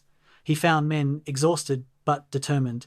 The successful defense against the day's attacks had given them confidence that they could hold. Officers reported ammunition was adequate, not abundant, but sufficient for another day of heavy combat. Tank crews were performing maintenance by flashlight, replacing damaged track blocks, refueling, loading ammunition. Infantry platoons were rotating men off the line for a few hours of sleep while others maintained watch. The perimeter had contracted slightly during the day's fighting. Some outlying positions had been abandoned according to the elastic defense plan, but the core defensive line remained solid. Clark returned to his command post and updated his situation maps with information from the day's combat. The horseshoe had held for another day. The question was how many more days remained before German pressure, American casualties, and supply difficulties forced decisions no commander wanted to make. In German command posts around Vith, staff officers compiled their own after-action reports with growing frustration. 3 divisions had been attacking for a full day against what should have been disorganized American remnants. They'd made gains, advanced here, captured a village there, pushed the American line back in several places, but they hadn't achieved breakthrough. They hadn't collapsed the American defense, and the cost had been substantial. Battalion commanders reported companies reduced to 60 or 70% strength. Tank companies that had started the day with 15 or 20 vehicles reported 8 or 10 still operational. Medical officers were overwhelmed treating casualties, and they'd be attacking again tomorrow because orders from higher headquarters allowed no alternative. Vith was still there, still defended, still blocking the roads that 5th Panzer Army desperately needed. Every hour it held was an hour. German supply columns sat immobile, burning fuel, while American reinforcements moved into blocking positions farther west. The mathematics were becoming inescapable, but the orders were equally inescapable: attack until Vith falls. So they would attack again tomorrow and the day after until something broke the American defense or the German offensive's last hopes of success. December 20th, 1944, 0300 hours. Private First Class Richard McKee crouched in the basement of a half-destroyed building in Vith, working by candlelight to treat a wounded soldier whose leg had been torn apart by shell fragments. McKee was a medic with the 731st Medical Company, and for the past 4 days he'd been operating what could charitably be called an aid station and realistically resembled a butcher shop. The basement had no running water, no electricity except what came from a portable generator that worked intermittently, and medical supplies that were running critically low. McKee had exhausted his morphine supply the previous day. Now he was treating men in agonizing pain with nothing but words of comfort and whatever first aid he could improvise.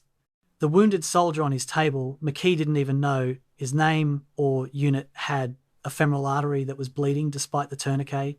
McKee worked with hands that wouldn't stop shaking from exhaustion and cold, trying to save a life with inadequate supplies and failing light. This was what courage looked like when stripped of glory and rhetoric.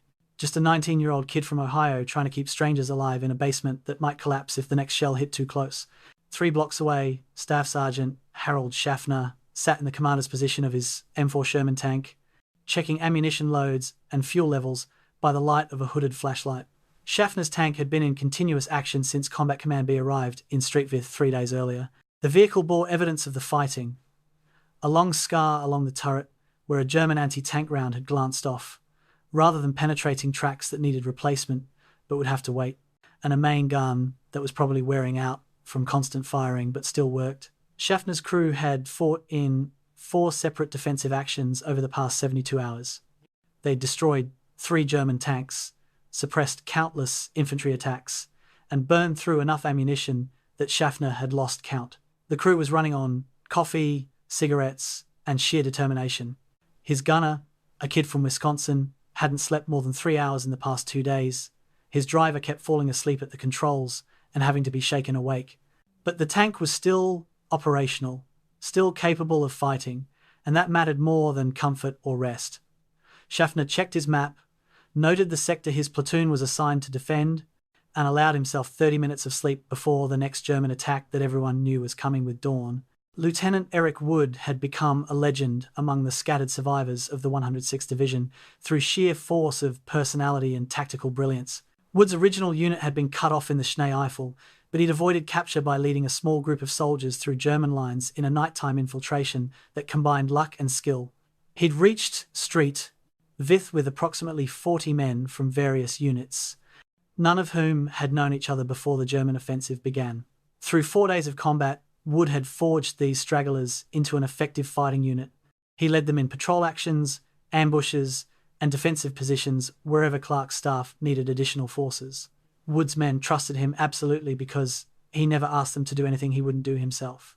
He took the same risks, shared the same hardships, and demonstrated tactical competence that kept them alive. On the night of December 20th, Wood's ad hoc unit occupied positions in a farmhouse complex on the perimeter, preparing to defend against tomorrow's attacks.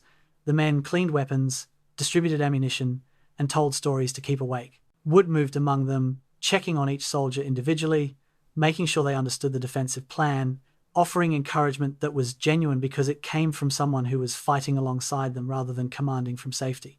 The Belgian civilians of Street Vith faced their own form of courage, the kind that came from enduring rather than fighting. The Collignon family, a mother, father, and 3 children, ages 6, 9, and 12, spent their days and nights in their cellar while the battle raged above them. They shared what food they had with American soldiers who knocked on their door. They provided intelligence about German movements when asked. The father, who'd been a schoolteacher before the war, spoke enough English to translate between American officers and other Belgian civilians who knew the terrain. The mother tended wounds using household supplies when the overwhelmed aid stations couldn't handle all the casualties. The children tried to maintain some semblance of routine, playing quiet games by candlelight, helping their parents, trying not to show fear when artillery shook the house's foundations. They'd lived through German occupation from 1940 to 1944. They'd survived Allied bombing raids aimed at German military targets. Now they were trapped in the middle of a battle that would determine whether American or German forces controlled their town. They had no weapons, no military training, just the quiet courage of civilians trying to survive circumstances beyond their control. The physical conditions under which both defenders and civilians operated were brutal. Temperatures in late December hovered between 10 and 20 degrees Fahrenheit. Snow fell intermittently, accumulating in foxholes faster than soldiers could shovel it out. Men developed frostbite on fingers, toes, ears, any exposed skin. The Army's cold weather equipment was inadequate for sustained winter operations. Soldiers learned to take extra socks from the dead because dry socks meant the difference between functional feet and frostbite that would cripple you. They learned to keep canteens inside their clothing so the water wouldn't freeze. They learned to operate weapons with numbed fingers that barely had feeling. Sleep, when possible, happened in conditions that would have seemed unendurable in peacetime. Men slept in foxholes partially filled with freezing water. They slept in ruined buildings with no roofs and wind howling through shell holes. They slept in their vehicles because at least the engine heat provided some warmth. And they woke after inadequate rest to fight again, because stopping meant dying or surrender. The bonds that formed between men under these conditions transcended peacetime friendships. Soldiers who'd never met before December 16th became brothers through shared suffering and survival. They learned each other's quirks, habits, strengths, and weaknesses. They knew who could be counted on in combat and who needed additional supervision. They shared rations, ammunition, cigarettes, body heat in frozen foxholes. Officers who proved themselves in combat earned absolute loyalty from their men. Those who failed to meet the standard were quietly worked around. Subordinates would execute the spirit of orders while ignoring incompetent details. It was a meritocracy enforced by survival pressure. Rank mattered less than competence. A sergeant who knew his business had more influence than a lieutenant who didn't, and the men who held Street Vith's perimeter during those December days developed a shared identity that would last their entire lives. They'd been tested in ways most humans never experience and had not broken. That knowledge became part of their core identity. Casualties accumulated with relentless arithmetic. By December 20th, American forces defending Street Vith had suffered approximately 1,500 men killed, wounded, or missing. Some were dead, killed instantly by shell fire or shot during attacks. Others were wounded, ranging from minor injuries that soldiers concealed to stay with their units to catastrophic wounds that meant evacuation or death. The lightly wounded often returned to their positions after basic first aid. There wasn't enough manpower to pull anyone who could still fight. The seriously wounded crowded aid stations that were overwhelmed and undersupplied. Medics performed triage without adequate anesthesia or surgical supplies, making terrible decisions about who might be saved and who would receive only comfort care. Some wounded died not from their initial injuries but from complications, infections, or simply the stress of being moved through dangerous areas during evacuation. Every casualty weakened the defensive line slightly. Every death represented skills, experience, and human capital that couldn't be replaced. The psychological strain manifested differently in different men. Some became hypervigilant, unable to relax even during breaks from combat, constantly scanning for threats. Others displayed flat affect, emotional numbness that protected them from fully processing the horrors around them. A few broke completely combat fatigue cases who couldn't function anymore and had to be evacuated. Most adapted, developing coping mechanisms that allowed them to continue functioning. They compartmentalized, focusing on immediate tasks rather than dwelling on larger circumstances. They found grim humor in terrible situations, joking about things that would have horrified them in peacetime. They formed superstitions, lucky charms, rituals performed before combat, beliefs about what kept them safe. These psychological adaptations weren't signs of weakness but of remarkable human resilience. The men defending Street Vith were discovering what people can endure when they must, when there's no alternative to continuing except death or surrender. On the night of December 20th, a soldier whose name wasn't recorded in any official history sat in a foxhole and wrote a letter to his wife using a stub of pencil and paper that was damp from snow. The letter, which somehow survived and was found decades later in an archive, contained no details about combat operations or strategic situations. Instead, it spoke of small things, missing coffee that tasted like actual coffee rather than grounds boiled in helmets, thinking about Christmas morning at home, hoping their son was being good for his grandmother. The letter ended with a sentence that captured something essential about the men defending Street Vith. "I don't know if we'll get out of this, but we're not quitting. Tell Bobby his dad is doing his job." The letter wasn't mailed. Mail service had collapsed with everything else, but it was found on the soldier's body after he was killed in action on December 21st. He'd done his job. Thousands of others were doing theirs. They were ordinary men, farmers, factory workers, students, clerks who found themselves in extraordinary circumstances and rose to meet them, not because they were naturally heroic, but because the situation demanded it and they refused to fail their comrades. That was the real story of Street Vith's defense. Not grand strategy or brilliant generalship, though those mattered, but ordinary courage, repeated thousands of times by men who simply wouldn't quit. December 21st, 1944, 0600 hours. Bruce Clark stood in his command post studying situation maps that told an increasingly grim story. Red pencil marks showed German penetrations on 3 sides of his horseshoe perimeter, Blue pencil marks showed American positions which had contracted noticeably over the past 2 days. The horseshoe was getting smaller, which was, according to plan, the elastic defense called for trading space for time. But the map also showed something more ominous. German armor had been identified driving north and west, attempting to cut the roads behind Street Vith. The horseshoe wasn't just getting smaller, it was becoming a noose. Clark's intelligence officer, a captain who hadn't slept in 36 hours, pointed to the Veilsam Road, the main supply route connecting Street Vith to American positions in the west. "Sir, we're getting reports of German tanks approaching the road here." He indicated a point approximately 5 miles behind the current perimeter.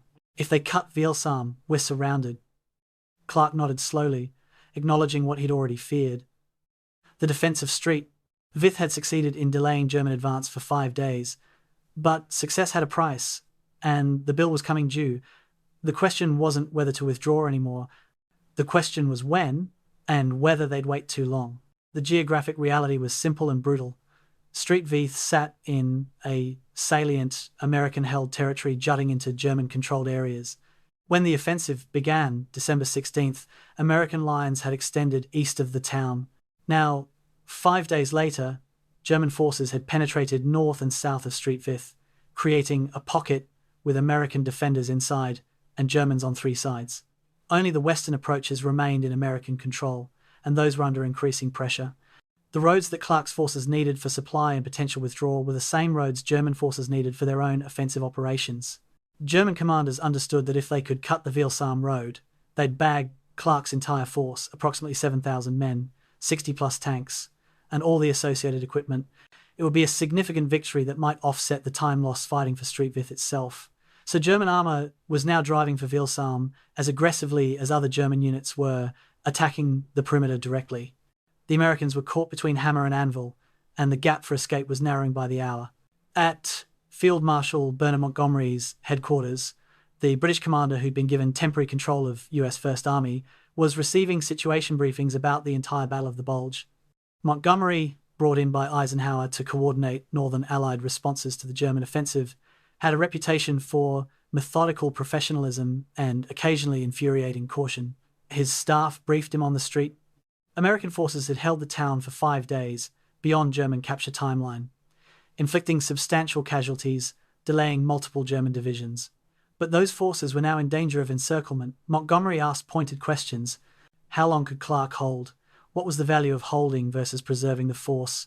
What was the condition of troops after 5 days of continuous combat? His staff provided answers based on fragmentary reports from the sector. Finally, Montgomery issued guidance to First Army staff: prepare orders for Street Vith's evacuation, but leave timing to commanders on the ground. It was a reasonable command decision that balanced strategic necessity against tactical reality. But it also meant Clark would have to decide when his defense had accomplished all it could accomplish, when continued holding became pointless sacrifice rather than valuable delay. The 2nd SS Panzer Division Das Reich had been hammering at Street Vith's defences for days without achieving the rapid breakthrough its commanders expected. Now elements of the division were being redirected to cut American supply lines rather than continuing frontal assaults. SS Brigadeführer Heinz Lammerding, commanding Das Reich, understood that encircling Street Vith might accomplish more than battering at its defences. His reconnaissance units reported the Veilsam Road was lightly defended. Most American forces were concentrated at the perimeter or in Street Vith itself. A rapid thrust by armour could reach the road, cut it, and trap Clark's entire command. Lammerding issued orders for a Kampfgruppe, a battle group built around a tank battalion with supporting infantry and artillery, to drive for Veilsam. The attack would commence December 21st afternoon, timed to coincide with continued pressure on the perimeter to prevent American forces from responding effectively. It was sound tactics, and if it succeeded, it would transform a costly German delay into a significant victory. Inside Street Vith, the strain on American forces was approaching critical levels. Ammunition supplies, while adequate for continued fighting, were running low enough that careful management was necessary. Artillery batteries were being rationed, no more unlimited fire missions, only carefully prioritized targeting. Rifle companies were down to 60 or 70% of authorized strength from casualties and exhaustion. Some soldiers had been continuously in combat for 5 days without more than a few hours sleep at any time. Medical supplies were nearly exhausted. Morphine was gone. Bandages were being improvised from whatever cloth could be found. Food was irregular. Hot meals were impossible. So soldiers ate whatever cold rations were available. Tank crews were cannibalizing damaged vehicles to keep operational tanks running. Maintenance that should have taken hours was being performed in minutes under combat conditions. The force was still functional, still capable of fighting, but degrading with each passing day. Clark knew from professional experience that there was a point beyond which an army couldn't be pushed without breaking completely. He suspected his command was approaching that point. The tactical decisions Clark faced on December 21st were agonizing. Every military instinct argued for withdrawal before the Vith road was cut. Preserving his combat command meant those 7,000 men and 60 tanks could fight again elsewhere, contributing to the larger battle. Waiting too long risked losing everything: the men, the equipment, and the sacrifice of the previous 5 days. But orders from higher headquarters remained ambiguous. Hold as long as possible. What did possible mean? When did prudent defense become pointless sacrifice? Clark spent the day consulting with his subordinate commanders, assessing ammunition and fuel states, studying intelligence reports about German movements toward Vith. Every additional hour at Street Vith was an hour German supplies couldn't flow through the town, an hour Allied reinforcements moved into blocking positions elsewhere, but every additional hour also brought closer the moment when withdrawal became impossible and Clark's command faced annihilation or surrender. By afternoon, December 21st, the situation reached crisis. Radio reports confirmed German armour was advancing on Vith, approximately 3 miles from cutting the road. American units defending the western approaches were thin, mostly rear area troops and scattered elements, not the concentrated combat power needed to stop an armoured assault. Clark requested immediate air support to hit the German column, but weather conditions made close air support impossible. He requested reinforcements to block the German thrust, but everything available was already committed elsewhere. Finally, at approximately 1500 hours, Clark composed a message to higher headquarters that was as direct as military courtesy allowed. His command had held Street Vith for 5 days against 3 German divisions. They'd inflicted substantial casualties and delayed the German offensive beyond any reasonable expectation. But his force was now in danger of complete encirclement within 12 to 24 hours. He requested permission to conduct fighting withdrawal before the Vith road was cut. If permission wasn't granted quickly, Clark noted carefully, he'd lose the option to withdraw at all. The message was encrypted and transmitted, and then Clark waited for a response that would determine whether his command survived or joined the surrounded regiments that had surrendered in the Schnee Eifel. The soldiers defending Street Vith's perimeter didn't know about the command discussions regarding withdrawal. They knew only that German pressure was increasing, that they were tired beyond description, and that they'd keep fighting as long as ordered to fight. Platoon sergeants walked positions, checking on men who were approaching complete exhaustion. Officers issued ammunition carefully, making every round count. Tank crews positioned their vehicles for another night of defense, knowing that dawn would bring renewed German attacks. Belgian civilians huddled in cellars, listening to artillery fire that seemed to be getting closer to the town centre. Everyone understood that something was reaching a climax, that the battle couldn't continue in its current form much longer. Either the Germans would break through, American reinforcements would arrive to stabilize the position, or American forces would withdraw. The professional soldiers could read tactical situations well enough to guess which option was most likely. They checked their maps, noted the routes to Vith, and prepared themselves mentally for the possibility of fighting withdrawal under pressure. It was what they'd trained for, though training could never fully prepare anyone for the reality of retreating while being pursued by an enemy trying to kill you. As darkness fell, December 21st, the noose around Street Vith was tighter than it had been at any point during the battle. German forces had closed to within 1 mile of Street Vith's centre from the east. The horseshoe perimeter that had been 15 miles in circumference on December 18th was now perhaps 8 miles around. The Vith road was under direct threat. German artillery had the range to every part of the American position. The town itself was being reduced to rubble by systematic shelling, and still no orders came from higher headquarters authorizing withdrawal.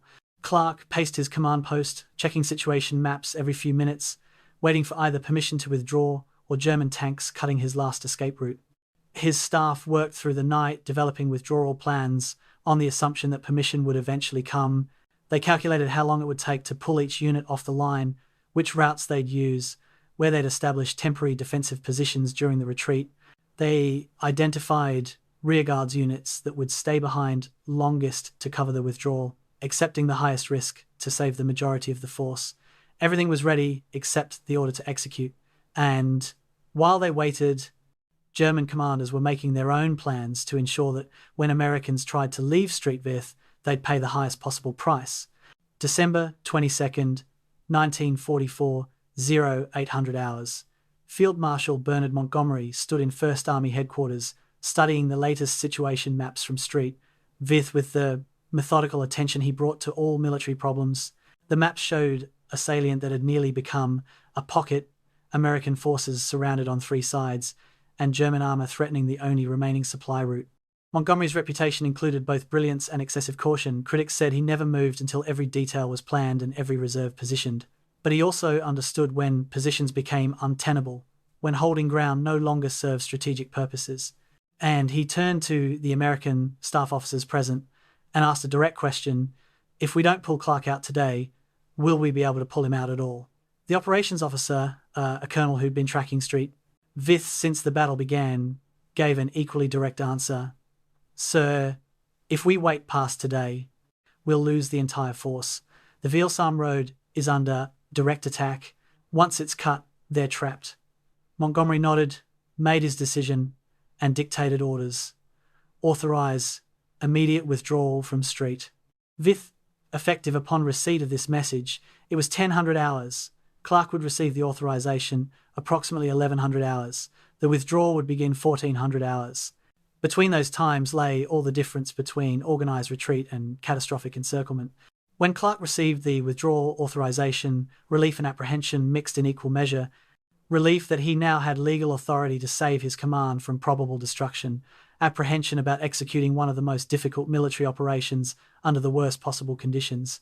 Fighting withdrawal required pulling units off a defensive line while under enemy pressure, moving them through congested routes under fire, and establishing new defensive positions before pursuing forces could catch and destroy them. It demanded precise timing, cool leadership at every level, and luck. Clark's staff had been planning through the night, so orders were ready. The withdrawal would occur in 3 phases, starting at 1400 hours and continuing through the night. Phase 1, artillery and support units would begin movement immediately to clear routes for combat units. Phase 2, infantry and armour on the perimeter would begin phased withdrawal, with units pulling back by sector to avoid creating gaps the Germans could exploit. Phase 3, rearguard units would hold final positions until all other forces had crossed the Vielsalm bridge, then conduct final retreat and demolish the bridge to prevent German pursuit.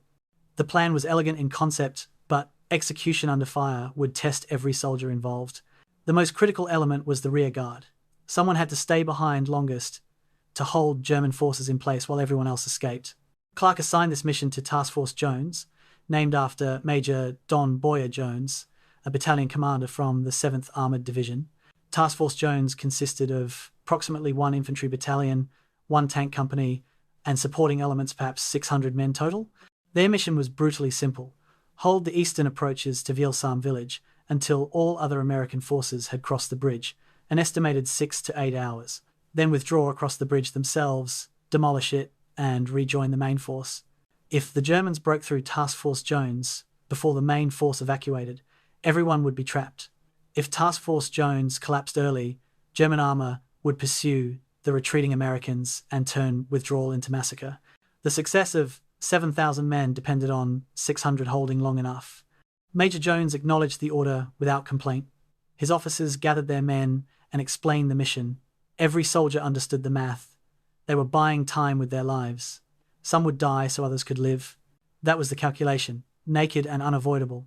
At 1400 hours, American artillery around Street Vith began firing a rolling barrage designed to suppress German forces and cover the beginning of the withdrawal. Simultaneously, support units started moving west, medical vehicles carrying wounded, supply trucks, maintenance crews, engineers, headquarters elements.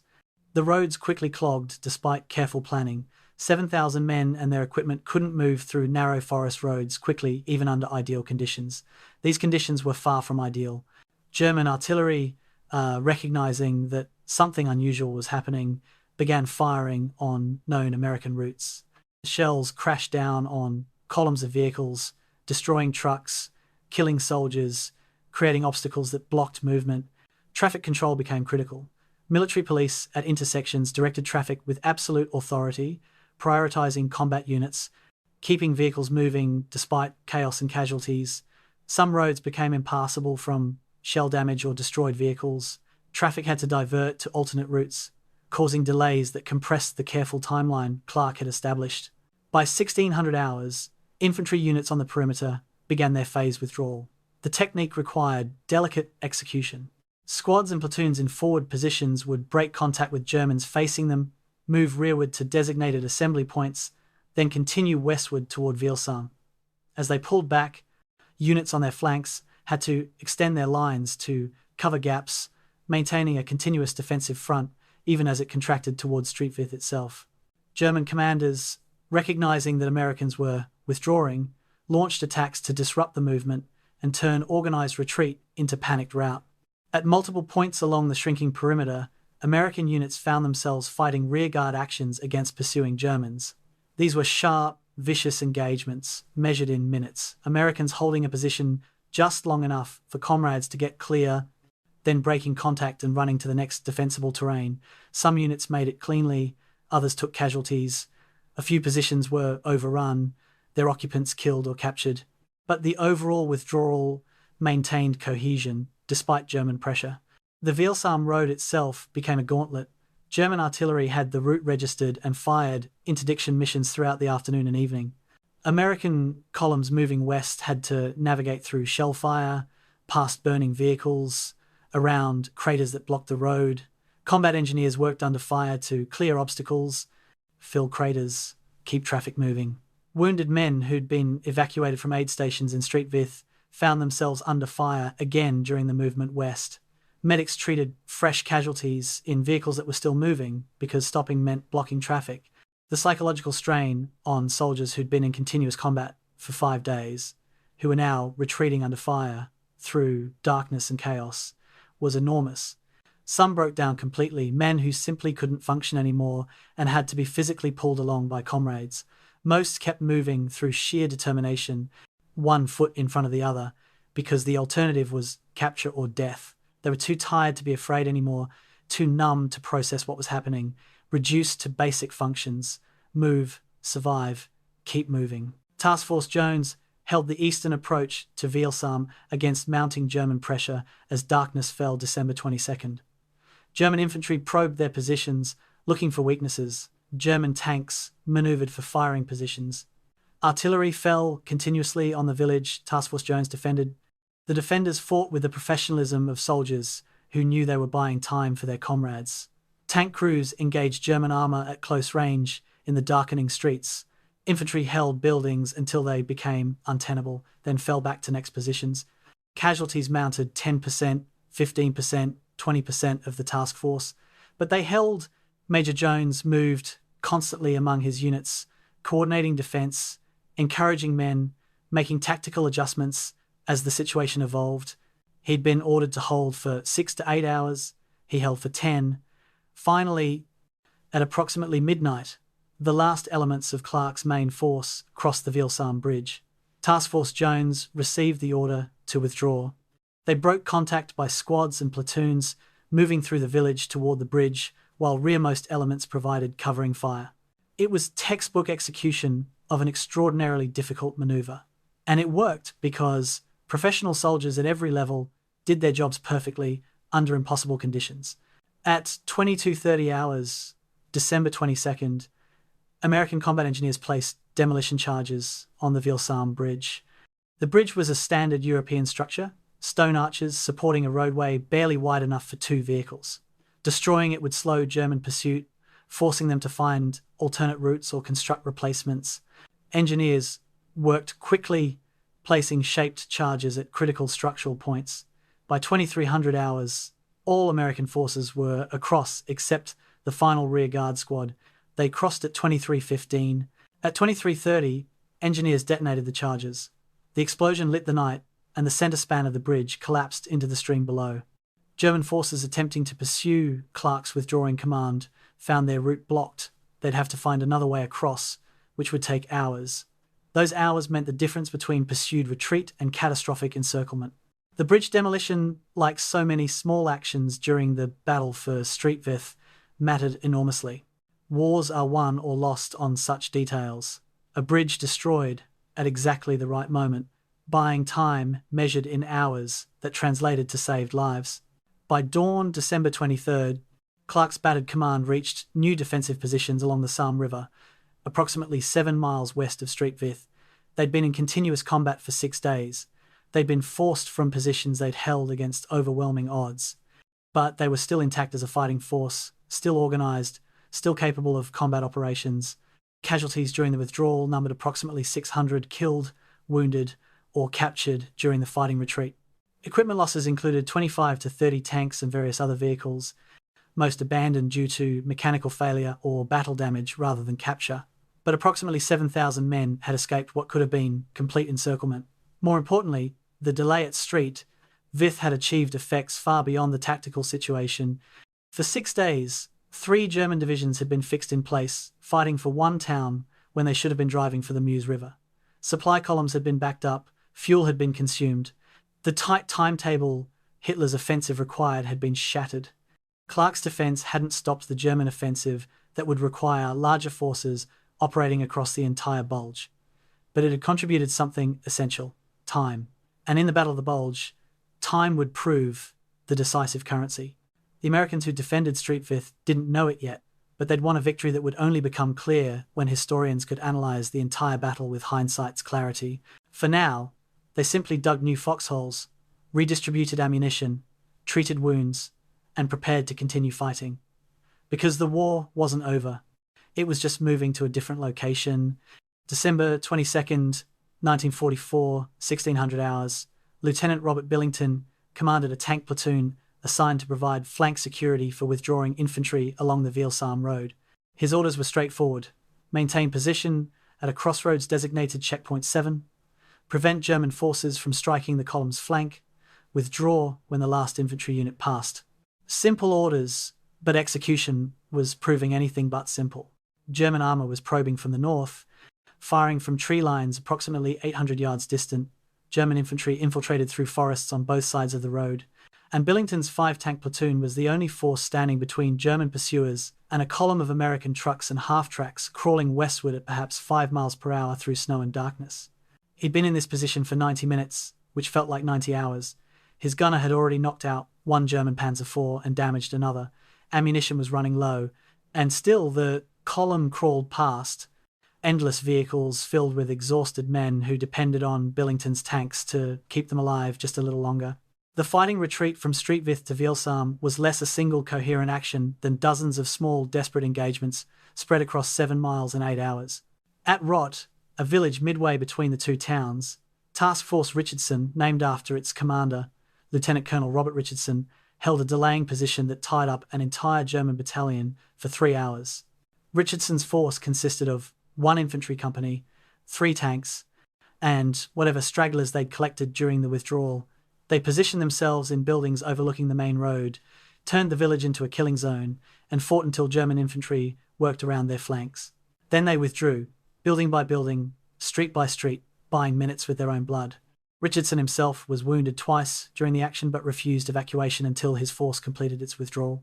By the time Task Force Richardson pulled out of Rott at 1900 hours, approximately 40% of the men who'd started the defense were casualties.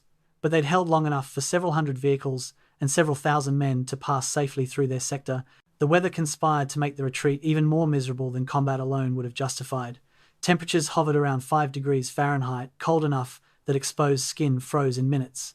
Snow fell intermittently, reducing visibility and making roads treacherous. Ice covered every surface. Vehicles skidded on curves, slid into ditches, required precious time to recover.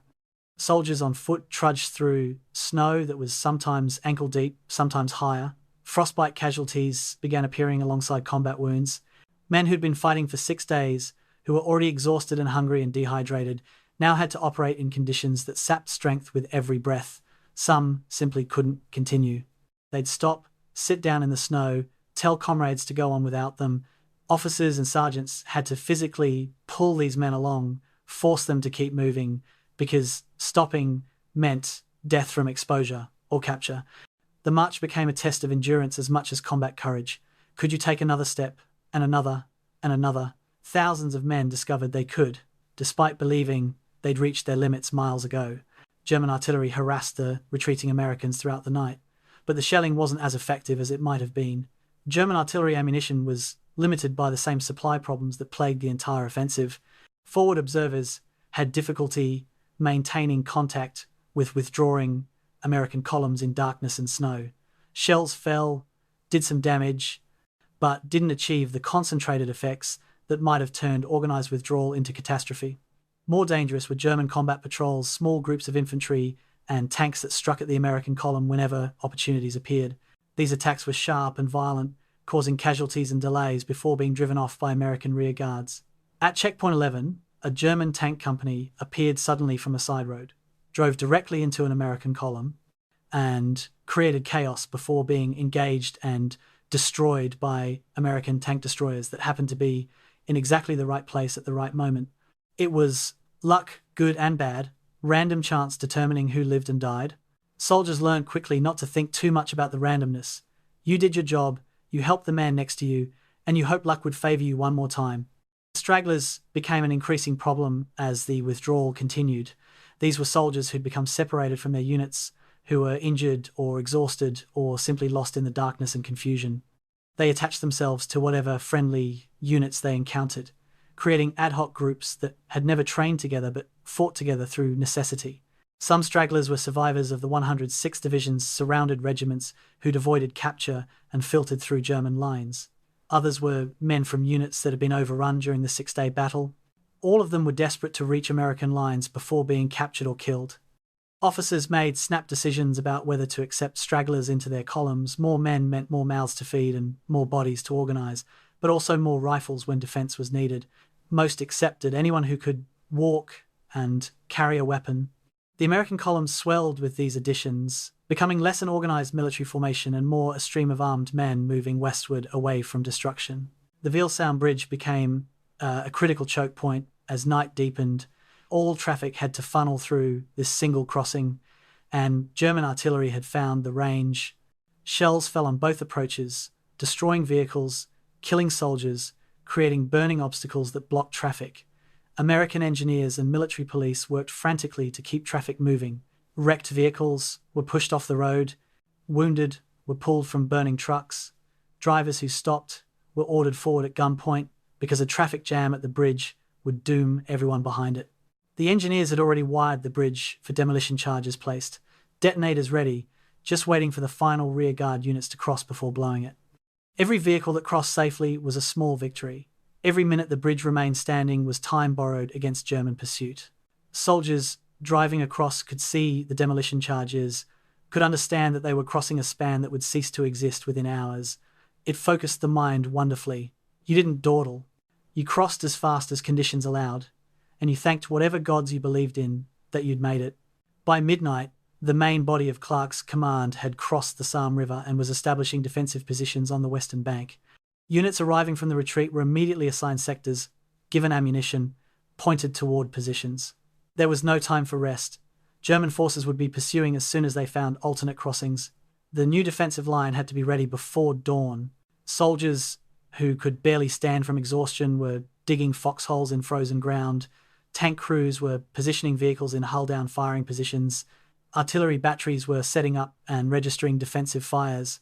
It was professional competence overriding human limitations through sheer force of will and training. Officers who'd been leading men in combat for 6 straight days found reserves of energy they didn't know they possessed. Sergeants who were running on coffee and cigarettes somehow kept their squads functioning. The American Army's organizational resilience was on full display, battered units rebuilding combat capability under conditions that should have led to complete collapse. Task Force Jones conducted the final withdrawal across the Withdrawal Bridge in the pre-dawn hours of December 23rd, fighting rearguard actions through Withdrawal village itself as German infantry closed in from multiple directions. The task force had held far longer than originally planned, sustaining casualties that reduced it to perhaps 60% of original strength. Major Jones, wounded during the final defense, was helped across the bridge by his own soldiers at approximately 0200 hours. Behind him came the last squad of American infantry, running through German small arms fire, diving for cover on the bridge's western end as enemy rounds sparked off the stone. At 0230 hours, with all American forces across, combat engineers detonated the demolition charges.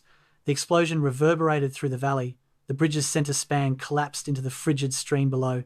German forces pushing into eastern Vielsalm found themselves on the wrong side of an obstacle that would require hours to bypass or bridge. They'd been delayed again, and again the delay mattered. The pursuing Germans were professional soldiers who recognized professional work when they saw it. The American withdrawal, conducted under fire across difficult terrain in terrible weather, had been executed with skill that commanded respect even from enemies. Dawn on December 23rd revealed the cost of the fighting retreat. American casualties during the 7-mile withdrawal numbered approximately 600 men killed, wounded, or captured in the running fight from Street Vith to the Sam River.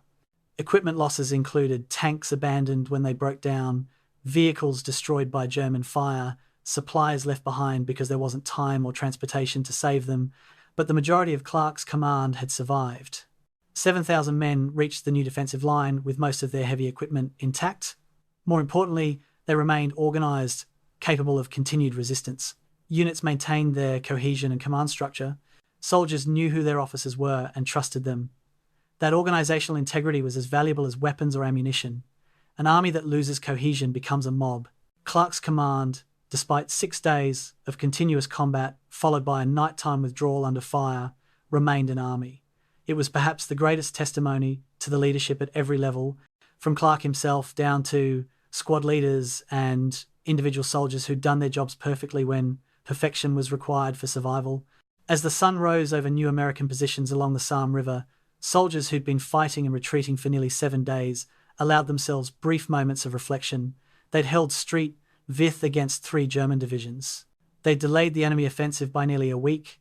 They'd escaped encirclement through skill and determination, but they'd lost friends, comrades, brothers in arms.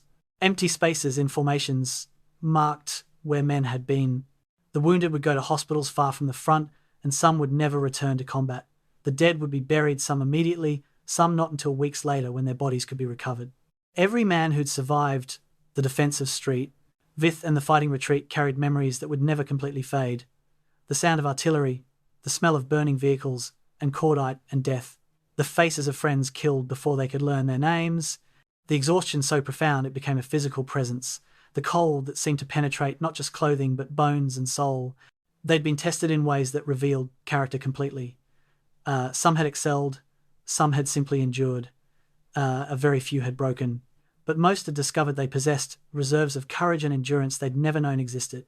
That knowledge would stay with them, shape them, define them for the rest of their lives. They were the men who'd held Street Vith.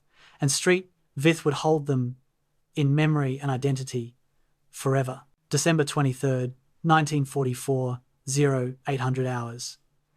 Hauptmann Werner Sternebeck, commanding a company of the 18th Volksgrenadier Division, led his infantry into Street Vith from the eastern approaches, advancing cautiously through rubble-choked streets that bore evidence of 6 days of artillery bombardment. His orders were to secure the town, eliminate any remaining American resistance, and report when the road network was open for German supply traffic. Sternebeck had been fighting for Street Vith since December 18th, 5 days of combat that had cost his company nearly half its strength. Now, finally, the Americans were gone and the town was his to occupy. But victory felt hollow as he surveyed what remained. Street Vith had been a town of approximately 2,000 inhabitants living in roughly 1,500 buildings. German and American artillery had systematically destroyed approximately 90% of those structures. What Sternebeck was occupying wasn't a town anymore. It was a field of rubble, occasionally interrupted by walls that happened to be still standing. The smell of death hung over everything, bodies buried in collapsed buildings, unburied dead in streets, the stench of destruction. The first priority was clearing the wreckage from road junctions to allow traffic to flow through the town. German engineers moved forward with bulldozers and work parties to push rubble aside, fill craters, make routes passable for supply vehicles, but the destruction was so complete that even this basic task required hours of labour. Buildings had collapsed across streets, creating barriers 8 or 10 feet high. Artillery craters had to be filled before heavy vehicles could cross them. Fires still burned in some structures, requiring extinguishment before work could proceed. Engineers working under these conditions found bodies, American, German, Belgian civilian, crushed in rubble or lying in streets. Graves registration teams began the grim work of collecting remains, but there were too many dead and too few people to handle them immediately. Some bodies were simply moved aside to allow work to continue. The priority was opening roads, not respecting the dead. War reduced everything to brutal calculus. German supply officers who'd been planning for Vith's capture arrived in the town, expecting to immediately route supply columns through the seven-road junction. What they found appalled them. Even with engineers working continuously, the town's road network wouldn't be fully operational for at least 24 hours, possibly 48. The destruction was simply too complete. A staff officer stood at what had been the main crossroads in Street Vith Center, now a crater field surrounded by ruins, and dictated a report to 5th Panzer Army headquarters. Street Vith captured, but road network largely unusable. Estimate 24 to 48 hours required to establish supply routes through town. Alternate routes being investigated. At headquarters, staff officers updated their logistics timelines with this new delay. Street Vith should have fallen December 17th, allowing supply traffic to begin immediately. It had fallen December 23rd, and would provide usable routes perhaps December 24th or 25th. 8 days late, in an offensive measured in hours and minutes, 8 days was eternity. Oberst Gunther Hoffmann Schönborn, commanding the 18th Volksgrenadier Division that had finally captured Street Vith, sat in a commandeered cellar that served as temporary headquarters and composed a private diary entry that would be found years later. "We have taken Street Vith," he wrote. "It no longer exists as a town, only as a concept on maps. My division has suffered nearly 4,000 casualties to capture ruins that provide neither shelter nor military advantage. The American defense was far more skilled than intelligence suggested. They traded space for time, and time was what we could least afford to lose. I wonder if this victory will be remembered as the moment we won Street Vith or lost the offensive." Hoffmann Schönborn was a professional soldier trained in Germany's rigorous staff college system. He understood operational tempo, logistics, and strategic objectives.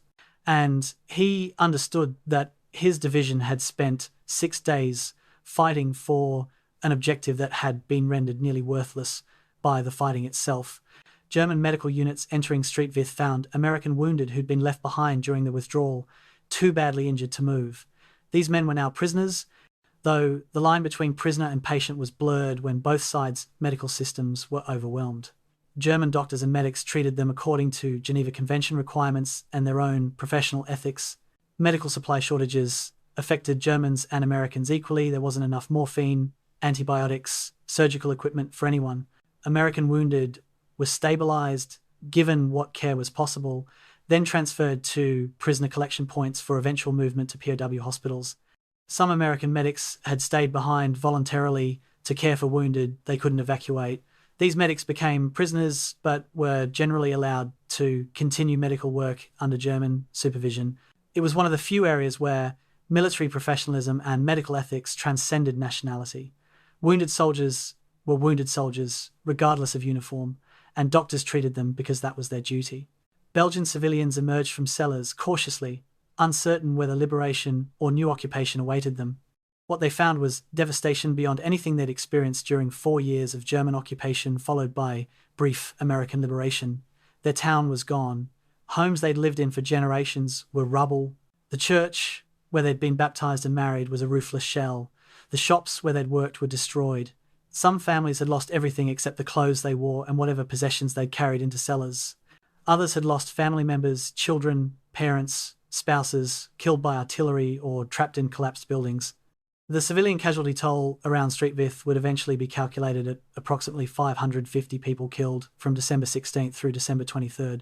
In a community of 2,000 that represented more than 1 in 4, nearly every family had lost someone. Nearly every survivor was traumatized by what they'd witnessed. The Germans occupying the town couldn't provide significant assistance. They had barely enough supplies for their own troops. Belgian civilians were left to fend for themselves in the ruins of what had been their homes. At Hitler's headquarters, The news of Vith's capture was received without celebration. Staff officers briefing the Führer included the capture in their situation reports but couldn't hide the implications. Vith had finally fallen, but 8 days late.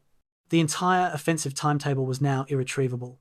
German spearheads that should have been approaching Brussels or Antwerp were instead fighting for towns barely 30 miles inside Allied territory. Supply lines were stretched to breaking, fuel shortages were critical, American counterattacks were beginning on both flanks of the German penetration, and intelligence reported massive Allied reinforcements moving toward the Bulge. Hitler's response was to order continued attacks, to demand that commanders maintain offensive pressure regardless of circumstances. But the professional soldiers in the room understood what the Führer refused to accept. Vith am Rhein had failed. Not suddenly, not dramatically, but through accumulation of delays and consumption of irreplaceable resources.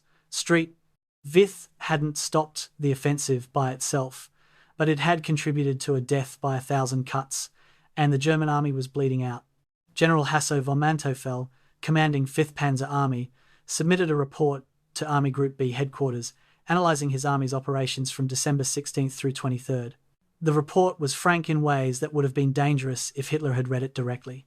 Manteuffel noted that American resistance had been far stiffer than expected, that the 106th Division's Green troops had fought with unexpected skill, that the defence of Vith had disrupted 5th Panzer Army operations for nearly a week. He calculated that approximately 3 divisions had been tied down fighting for Vith when they should have been driving for the Meuse River. He estimated German casualties in the sector at 5,000 to 7,000 killed and wounded losses that couldn't be replaced. Most critically, he noted that fuel consumption had exceeded projections by nearly 30%, primarily due to delays that kept vehicles idling or manoeuvring rather than advancing directly. The American defence at Vith, Manteuffel wrote, cost us 8 days we could not afford, and fuel reserves we desperately needed. When history judges this offensive, Vith will be recognised as the hinge on which success turned to failure. Field Marshal Model endorsed Manteuffel's assessment and forwarded it to OKW Supreme Command of the Armed Forces, where it was filed, and largely ignored because it contradicted Hitler's narrative of inevitable victory. By December 24th, German forces had established occupation in Vith and were attempting to route supply traffic through the town's partially cleared road network. But Allied forces had already adapted to the German penetration. American units that had withdrawn from Vith were now manning defensive lines along the Somme River. British divisions had moved south to cover sectors. American units vacated. George Patton's Third Army had wheeled north and was launching counterattacks against the southern shoulder of the Bulge. The window for German strategic success, always narrow, had closed completely. What had begun as an offensive aimed at splitting Allied armies and capturing Antwerp had become a salient exposed to Allied counterattacks from 3 sides. German units were being ground down in combat that consumed men, vehicles, ammunition, and fuel faster than replacements could arrive. The Battle of the Bulge would continue for several more weeks, but the outcome was no longer in doubt. Germany had gambled and lost, and Vith, that obscure Belgian crossroads town, had been one of several points where the gamble failed. As Christmas Eve 1944 approached, soldiers on both sides, in the Vith sector, paused briefly to acknowledge the holiday. Germans in the ruined town sang Christmas carols in cellars lit by candles, trying to create moments of normalcy in abnormal circumstances. American soldiers in new defensive positions along the Somme River received packages from home, delayed mail that had finally caught up with them containing cookies, letters, small gifts that reminded them of peacetime lives. Belgian civilians mourned their losses and tried to maintain traditions despite having lost everything. The war would resume tomorrow and the day after, and continue until one side or the other achieved final victory. But for one night, amid the ruins and the dying, humanity asserted itself briefly in song and memory and hope. It didn't change the strategic situation. It didn't bring back the dead or rebuild the destroyed, but it mattered to individuals, and individuals were ultimately what wars were fought over, and by Vith had fallen, the Germans had their prize, such as it was a town that no longer existed, roads that barely functioned, a victory that felt like defeat. And in the mathematics of war, that was sometimes enough. May 1946, Washington, D.C. Colonel Samuel Marshall, chief military historian for the European theatre, sat in a War Department office, surrounded by after-action reports, captured German documents, and interviewed transcripts from hundreds of soldiers who'd fought in the Battle of the Bulge. His assignment was to reconstruct what had actually happened during those desperate December weeks and, more importantly, to determine what might have happened if key battles had gone differently. Marshall had spent months analysing the street, Vith sector specifically, and the more he studied, the more convinced he became that this obscure Belgian town represented one of history's genuine pivot points. He drafted a memorandum for the army's official history that began with a stark counterfactual. If Vith had fallen on December 17th, as German planning required, the entire subsequent battle would likely have developed along catastrophically different lines. Marshall then proceeded to lay out, with mathematical precision, exactly what the 6-day delay had prevented. The German timetable for Wacht am Rhein had been built on tight logistics calculations that left no margin for delay. 5th Panzer Army was supposed to reach the Meuse River crossings by December 20th, 4 days after the offensive commenced. This timeline assumes Vith would fall by December 17th, allowing supply columns to flow through the town's 7-road junction beginning December 18th. Marshall's analysis showed that if this timeline had been met, German armoured spearheads would have reached Dinant and Namur on the Meuse River by December 21st at latest. On December 21st, those crossing sites were defended by exactly one American armoured division, the 2nd Armoured and Scattered Engineer Units. The 2nd Armoured was a capable formation, but one division couldn't defend 30 miles of river line against multiple German panzer divisions with surprise and momentum. Marshall's assessment was blunt. German forces would almost certainly have achieved at least one Meuse crossing by December 22nd. What followed would have been catastrophic for Allied positions in Belgium. The cascade effects of a successful Meuse crossing would have been immediate and severe. Brussels sat only 40 miles beyond the Meuse. Antwerp, the ultimate German objective, and the port through which 80% of Allied supplies flowed, was 70 miles from the river. If German armour had crossed the Meuse on December 22nd, Brussels would have been threatened by December 24th, Antwerp by December 26th. Marshall interviewed British staff officers who'd been planning defensive contingencies during the battle. They confirmed that on December 22nd, there were no organised defensive lines between the Meuse River and Brussels. The British 21st Army Group was spread across Holland and northern Belgium in positions oriented for offensive operations into Germany, not for defending against attacks from the southeast. Reorienting and concentrating those forces would have required at least 4 to 5 days. German armour moving at standard rates could have covered the distance to Brussels in 2 days. The mathematics were unavoidable. If Germans had crossed the Meuse on December 22nd, Brussels would have fallen before adequate defences could be established. The strategic implications of losing Brussels would have transformed the entire European campaign. The city served as headquarters for SHAEF, Supreme Headquarters, Allied Expeditionary Force Eisenhower's command organisation for all Allied operations. Losing SHAEF headquarters would have created command chaos at exactly the moment when coordinated response was most critical. More importantly, Brussels was a major logistics hub where supplies from Antwerp were sorted and distributed to armies across the front. Its capture would have severed supply lines to American and British forces in Holland and eastern Belgium. Marshall's analysis, corroborated by logistics officers who'd managed the Allied supply system, concluded that losing Brussels would have forced withdrawal of at least 4 Allied divisions from advanced positions because they couldn't be supplied. The loss of Brussels, Marshall wrote, would have created the operational crisis Hitler's plan envisioned. Allied armies split, supply lines severed, strategic initiative passing to Germany. The fuel mathematics were particularly revealing. German forces attacking Vith from December 17th through December 23rd consumed fuel that 5th Panzer Army's planning had allocated for the drive to the Meuse and beyond. Marshall obtained captured German fuel consumption logs showing that the 3 divisions fighting for Vith burned approximately 800,000 gallons of fuel during those 6 days. That quantity represented roughly 40% of 5th Panzer Army's total fuel reserves at the offensive's start. More critically, delays at Vith prevented German forces from capturing American fuel dumps that intelligence had identified along probable routes of advance. The Stavelot fuel dump, containing nearly 3 million gallons, was successfully defended by American forces, partially because German armour that might have taken it was instead tied down at The defense of Street Vith, Marshall calculated, consumed German fuel reserves that were essential for reaching the Meuse, while simultaneously preventing capture of American fuel that might have sustained the German advance. The arithmetic is unambiguous. Without the Street Vith delay, German forces would have had sufficient fuel to reach and possibly cross the Meuse River.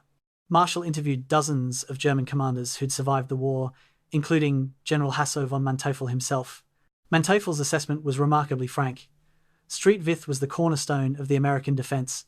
Though they may not have realized it at the time, the German general stated, "When it held beyond December 17th, our entire timetable collapsed. We had planned for rapid exploitation following breakthrough. Instead, we found ourselves fighting methodical battles for towns and road junctions. This gave the Americans time to react, to move reinforcements, to establish defensive lines in our rear areas." By the time Street Vith fell on December 23rd, the opportunity for strategic success had already passed. Other German officers confirmed this assessment. The Wehrmacht's official history of the Ardennes offensive, compiled by German staff officers while in Allied custody, identified Street Vith as one of three critical points where American resistance exceeded German planning assumptions and directly contributed to the offensive's failure. The alternate timeline Marshall constructed was sobering in its implications.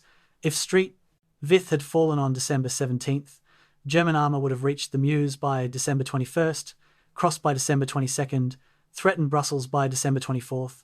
Brussels would likely have fallen by December 26th or 27th, creating a major crisis in Allied command and supply. British forces in Holland would have been cut off from their supply bases.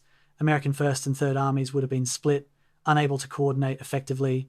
German forces would have controlled a salient extending 60 to 70 miles into Allied territory, threatening the entire northern sector of the Western Front.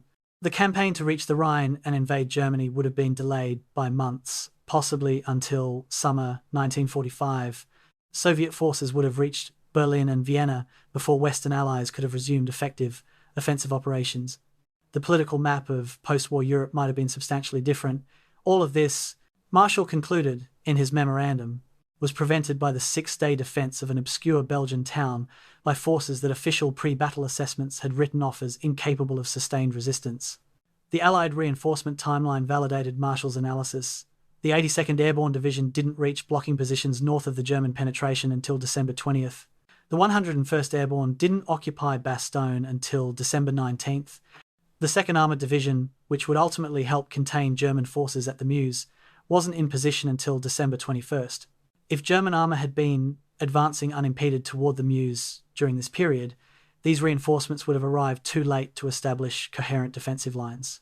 They would have encountered German forces already across the river, already threatening Brussels, already achieving the operational objectives Hitler had envisioned. The six-day delay at Street Vith allowed these critical reinforcements to reach positions where they could matter decisively. Time, Marshall wrote, proved to be the decisive resource in the Battle of the Bulge. The Americans defending Street Vith sold time with their lives and freedom. That time allowed armies to move, defences to form, and catastrophe to be averted. Winston Churchill, in his post-war history of World War II, devoted several paragraphs to the defence of Street Vith. His assessment reflected access to high-level strategic planning documents and personal involvement in the crisis. The stand at Street Vith was one of the decisive actions of the war in the West, Churchill wrote. Though overshadowed in popular memory by Bastogne's defence, Street Vith was arguably more critical to the battle's outcome.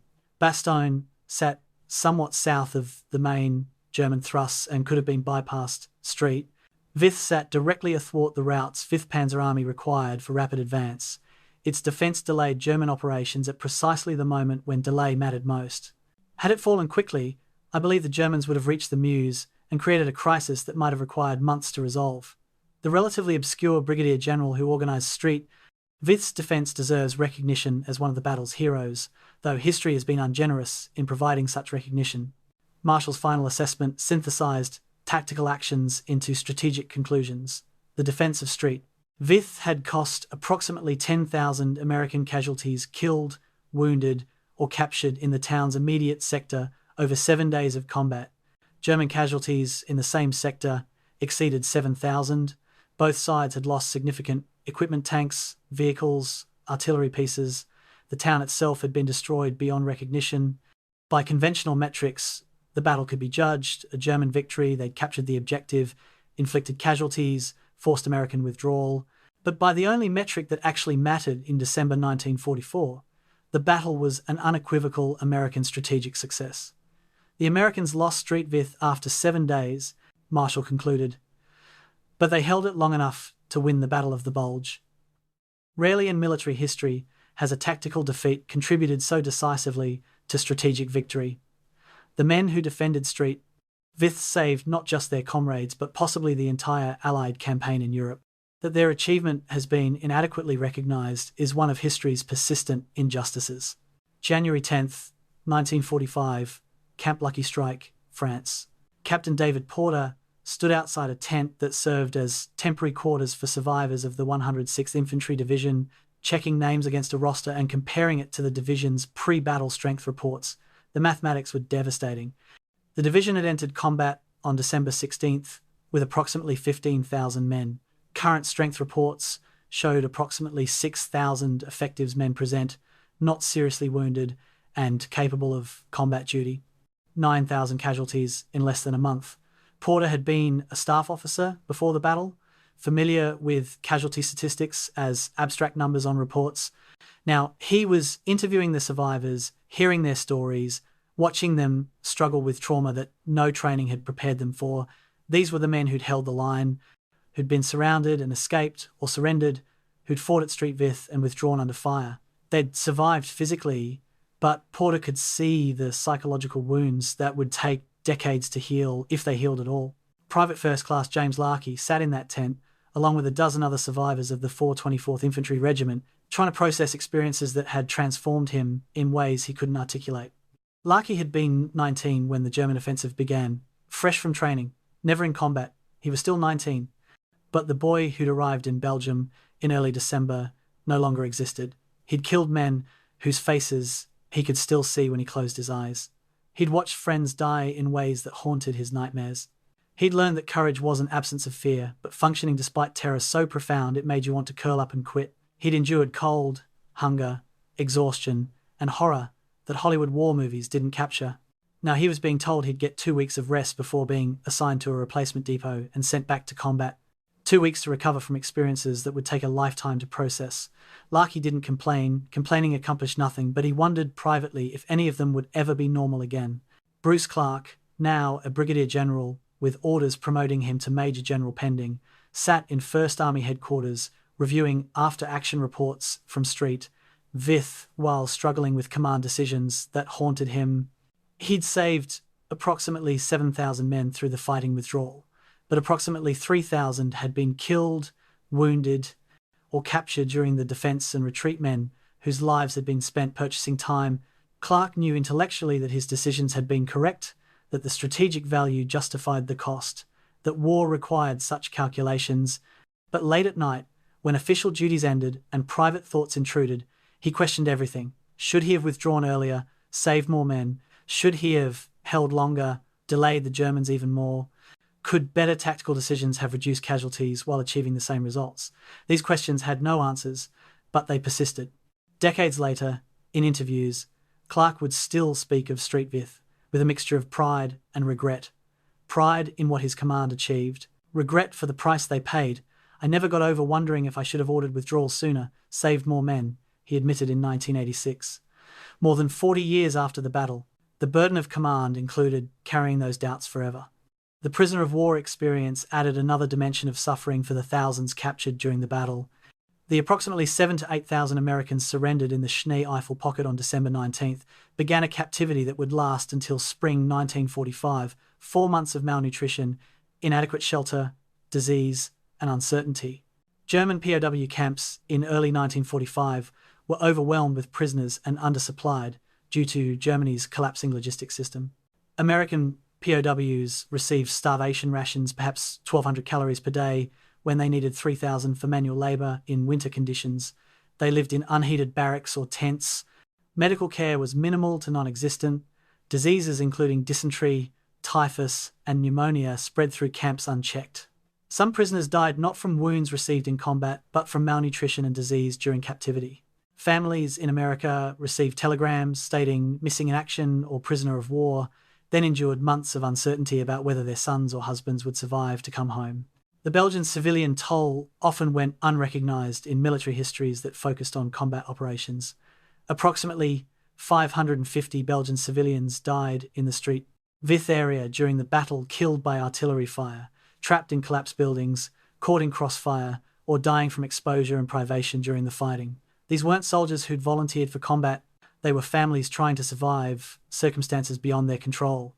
Children killed while sheltering in cellars that took direct hits, elderly unable to flee who died when their homes burned, women and men attempting to help wounded soldiers who were killed by artillery intended for military targets. The survivors emerged to find their community destroyed, their livelihoods gone, their futures uncertain. Some families had lost everything: homes, possessions, relatives, and faced rebuilding from absolute zero. The psychological trauma affected entire communities for generations. Post-war psychiatric records revealed the long-term mental health impacts on combat veterans from Street Vith. Studies conducted in the 1950s and 60s tracked survivors and documented high rates of what was then called combat fatigue and would later be recognized as post-traumatic stress disorder. Many veterans experienced recurring nightmares, artillery barrages, burning tanks, dying friends that persisted for decades. Others developed anxiety disorders, hypervigilance, difficulty with loud noises or crowded spaces. Some struggled with survivor's guilt, questioning why they'd lived when comrades died. Depression rates among Street Vith veterans exceeded general population norms by significant margins. The VA hospitals and clinics attempted to treat these conditions with the limited psychological understanding available in that era, but many veterans simply learned to live with symptoms that never fully resolved. The human cost of the battle extended far beyond casualty lists, compiled in December 1944. Family impact rippled outward from each casualty. The soldier killed in action on December 21st left a widow and 2 children who would grow up without their father. His death meant financial hardship for the family, emotional trauma for the children, and grief for the widow that would shape her entire life. Multiply this by 10,000 casualties, and the scope of human suffering becomes incomprehensible. Families receive Western Union telegrams with devastating news, then had to somehow continue functioning, working, raising children, maintaining households while processing grief that had no outlet. Some families never received closure. Bodies that couldn't be recovered, remains that weren't identified until decades later through forensic analysis, soldiers officially classified as missing in action whose fates remained uncertain for years. The battle's human cost extended to families who never saw Belgium, never understood the strategic importance of Street Vith, but paid prices that lasted lifetimes. The recognition question tormented many veterans. Clark received the Distinguished Service Cross, the Army's second highest decoration. The 7th Armoured Division received a Presidential Unit Citation for its actions at Street Vith, but individual soldiers who'd performed acts of extraordinary courage often received nothing beyond campaign ribbons that every soldier in the theatre earned. Staff Sergeant Harold Schaffner, whose tank crew fought in 4 major actions and destroyed 3 German tanks, received no individual decoration. Lieutenant Eric Wood, who'd led his ad hoc unit with tactical brilliance, was killed in action in late December and recommended for posthumous decoration that was somehow lost in administrative processing. Private First Class Richard McKee, the medic who'd treated hundreds of wounded under impossible conditions, received no recognition beyond the respect of men he'd saved. The gap between achievement and recognition created lasting bitterness among some veterans who felt their sacrifices had been overlooked in favour of more publicised battles like Bastogne. By spring 1945, survivors of the Street Vith battle were scattered across the European theatre. Some had returned to combat in reconstituted units and were fighting in Germany's final collapse. Others were in hospitals recovering from wounds. Still others were in POW camps awaiting liberation by advancing Allied forces. A few had been killed in subsequent combat, surviving Street Vith only to die in later battles. They'd been connected briefly by a shared experience in December 1944, then dispersed by the machinery of war to separate fates. Some would reunite at post-war veterans gatherings and discover that the bond forged in combat remained strong across decades. Others would never see comrades again except in memories. All carried Street Vith with them in ways visible and invisible: scars, nightmares, pride, grief, knowledge that they'd been tested absolutely and had not failed. The human cost couldn't be calculated in casualty statistics. It was measured in changed lives, permanent wounds, physical and psychological, families altered forever, and memories that would persist as long as the survivors lived. December 27th, 1944. Allied Military Press Headquarters, Paris. Correspondents from American and British newspapers gathered for briefings on the Battle of the Bulge, which was still being fought but whose outcome was no longer seriously in doubt. The briefing officer, a colonel from Eisenhower's public affairs staff, described the major actions: the defense of Bastogne by the 101st Airborne Division, Patton's Third Army relief of that beleaguered garrison, Montgomery's management of the northern shoulder of the German penetration. When a correspondent asked about Street Vith, the colonel paused, consulted notes, and provided a brief summary. American forces had defended the town before withdrawing in good order.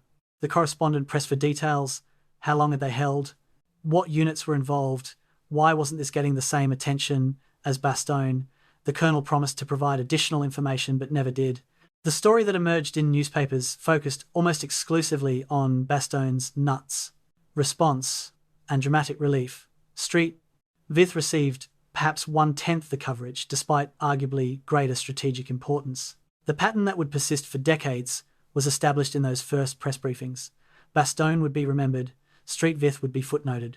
The disparity in media coverage reflected several factors, some journalistic and some military. Bastogne's story had narrative elements newspapers loved. A single town completely surrounded, defenders running low on supplies, a defiant one-word response to German surrender demands, dramatic relief by Patton's armour. Street Vith's story was more complex and less dramatic. A 6-day defence followed by a successful withdrawal, no complete encirclement, no dramatic last stands. Journalists needed simple narratives for readers. Bastogne provided that. Street Vith required explanation. Military public affairs also influenced coverage. The 82nd and 101st Airborne Divisions had active public relations officers who ensured their units' achievements received publicity. The 7th Armoured Division and 106th Infantry Division, the primary units at Street Vith, had less sophisticated publicity operations. The result was coverage imbalance that shaped public memory. Americans in 1945 and beyond knew about Bastogne.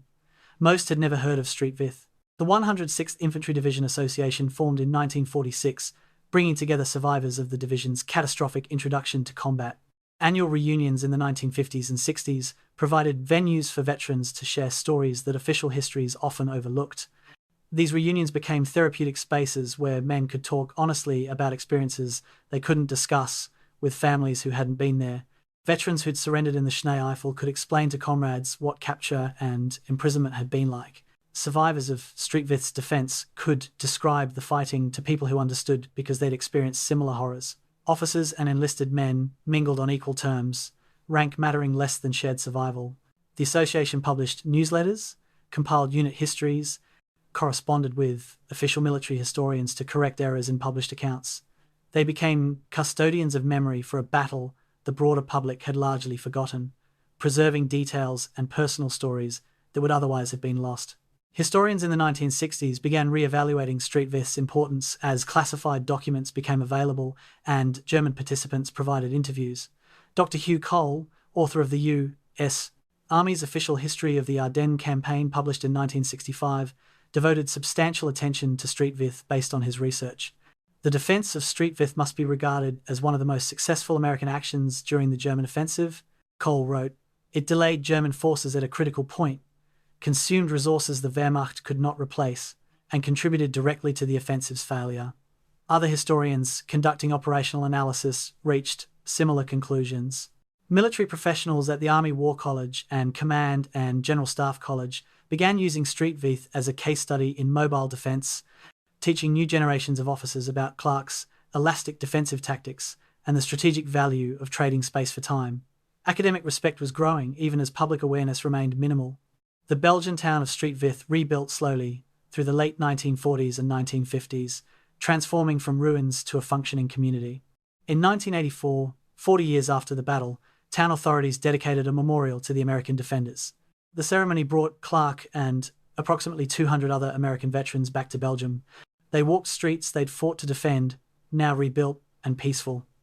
They visited the sites where command posts and defensive positions had been located, now occupied by houses and shops. Belgian civilians thanked them through translators, explaining that local memory preserved what these soldiers had done.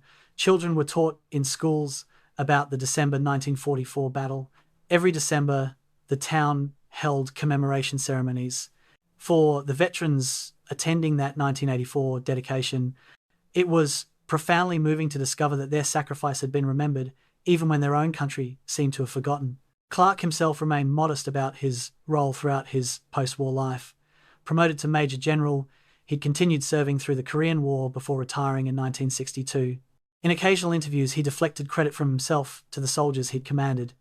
The men made the difference, not the generals, he insisted. I just tried to organize them effectively and not get them killed unnecessarily. They did the hard part, the fighting, the dying, the refusing to quit when every rational reason said they should quit. When asked about his decision not to abandon Street, Vith, despite being outranked by the situation, Clark's response was characteristically direct. It was the right tactical decision. The town mattered strategically. My job was to hold it as long as possible without losing my command entirely. We accomplished that. I wish we'd done it with fewer casualties, but I don't know how we could have. His lack of self-aggrandizement earned respect from subordinates who knew how much his leadership had mattered during those desperate December days. The awards and decorations from Street Vith reflected both recognition and gaps in recognition. Clark received the Distinguished Service Cross with citation reading, Brigadier General Bruce C. Clark distinguished himself by extraordinary heroism in action against the enemy from December 17 through 22, 1944, in the vicinity of Street Vith, Belgium. Despite being heavily outnumbered and under constant attack, General Clark organized and led a brilliant defense that delayed enemy forces for 6 days and enabled the withdrawal of his command without complete destruction. His outstanding courage, tactical skill, and inspirational leadership exemplify the highest traditions of military service. The 7th Armored Division received a Presidential Unit Citation recognizing organizational achievement, but below these high-level awards, recognition became sparse. Individual Medal of Honor recommendations were denied or downgraded. Silver Stars and Bronze Stars that subordinate commanders recommended for specific acts of valor often disappeared in administrative processing. The gap between battlefield achievement and official recognition left many veterans feeling their sacrifices had been inadequately acknowledged. Popular culture largely ignored Street Vith in favor of Bastogne. The 1965 film Battle of the Bulge, while historically inaccurate in many respects, focused entirely on armored warfare and made no mention of Street Vith at all. Steven Spielberg's Band of Brothers miniseries in 2001 covered the 101st Airborne's experiences, including Bastogne, but nothing about the 7th Armored or 106th Infantry at Street Vith. Books about the Battle of the Bulge, written for general audiences, devoted chapters to Bastogne, but often only paragraphs to Street Vith. The pattern reflected and reinforced public ignorance. Generations of Americans grew up knowing about Bastogne, the surrounded paratroopers, the nuts reply, Patton's relief, without ever learning that a concurrent battle at Street Vith had arguably contributed more to defeating the German offensive veterans who'd fought at Street. Vith sometimes felt like forgotten men, their achievement overshadowed by a battle that captured public imagination more successfully. By the early 21st century, scholarly consensus recognized Street Vith's importance, even as popular awareness remained limited. Military historians, writing detailed analyses of the Battle of the Bulge, invariably identified Street Vith as a critical action. The US Army's official publications on defensive operations cited Clark's tactics as exemplary. International military journals published articles analyzing the 6-day defense from operational and strategic perspectives, but this academic recognition didn't translate to public memory. Street Vith remained what military historians call a consequential but obscure battle, critically important to outcomes but unknown to most people. The 2004 reunion of Street Vith veterans attracted fewer than 200 attendees, most in their 80s, knowing they were probably gathering for the last time. They shared memories one final time, honoured absent comrades who hadn't survived to see old age, and wondered privately if history would ultimately remember what they'd accomplished, or if Street Vith would fade into complete obscurity once the last survivors died. September 1952, Fort Leavenworth, Kansas.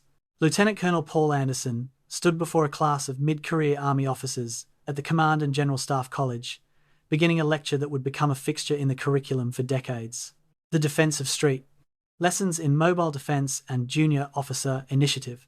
Anderson had served as a captain during the Battle of the Bulge, though not at Vith itself, and had spent the intervening years studying defensive operations. His analysis of Vith identified principles that transcended the specific historical circumstances, lessons applicable to future conflicts. "Gentlemen," he began, "I'm going to teach you about a battle most of you have never heard of, fought by a general whose name you probably don't know, using tactics that saved thousands of American lives and possibly changed the war's outcome. Pay attention, because someday you might face similar circumstances, and what these men did in December 1944 could save your soldiers' lives." The lecture that followed became legendary among staff college graduates for its tactical insights and strategic implications. The concept of elastic defense that Clark had employed at Vith became a doctrinal principle in U.S. Army defensive tactics, manuals revised in the 1950s. Traditional defensive doctrine emphasized holding ground, fighting in place, refusing to yield territory. Clark's approach demonstrated that trading space for time could be more valuable than static defense when facing superior forces. The elastic defense concept involved establishing multiple defensive lines in depth, fighting from forward positions until pressure became excessive, then withdrawing in good order to the next prepared position. This forced attacking forces to repeatedly assault prepared defenses, consuming time and resources, while defenders preserved combat power by avoiding encirclement or annihilation. The revised doctrine included specific guidance on when elastic defense was appropriate, when facing numerically superior forces, when time was more valuable than terrain, when withdrawal routes could be kept open, and how to execute it without elastic defense degenerating into panicked retreat. Vith provided the case study, proving the concept worked in practice. The importance of junior officer initiative emerged as another critical lesson. During the Vith battle, traditional command and control had broken down repeatedly, communications were cut, higher headquarters lacked accurate information, colonels and majors commanding battalions and regiments had to make critical decisions without guidance from division or corps commanders. Clark himself, a brigadier general, had effectively superseded his nominal superior through force of personality and tactical competence. This reality challenged traditional military culture that emphasized hierarchical command structures and obedience to orders from above. The lesson military educators extracted was that junior officers needed training that prepared them to operate independently when high command couldn't provide direction.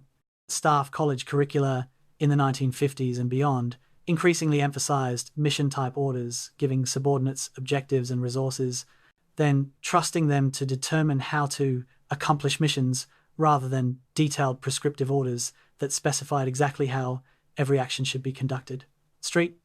Vith demonstrated that competent junior officers making good decisions rapidly often achieved better results than waiting for orders from distant commanders who lacked current information. Cold War NATO defensive planning explicitly incorporated lessons from Vith into West Germany's defense strategy.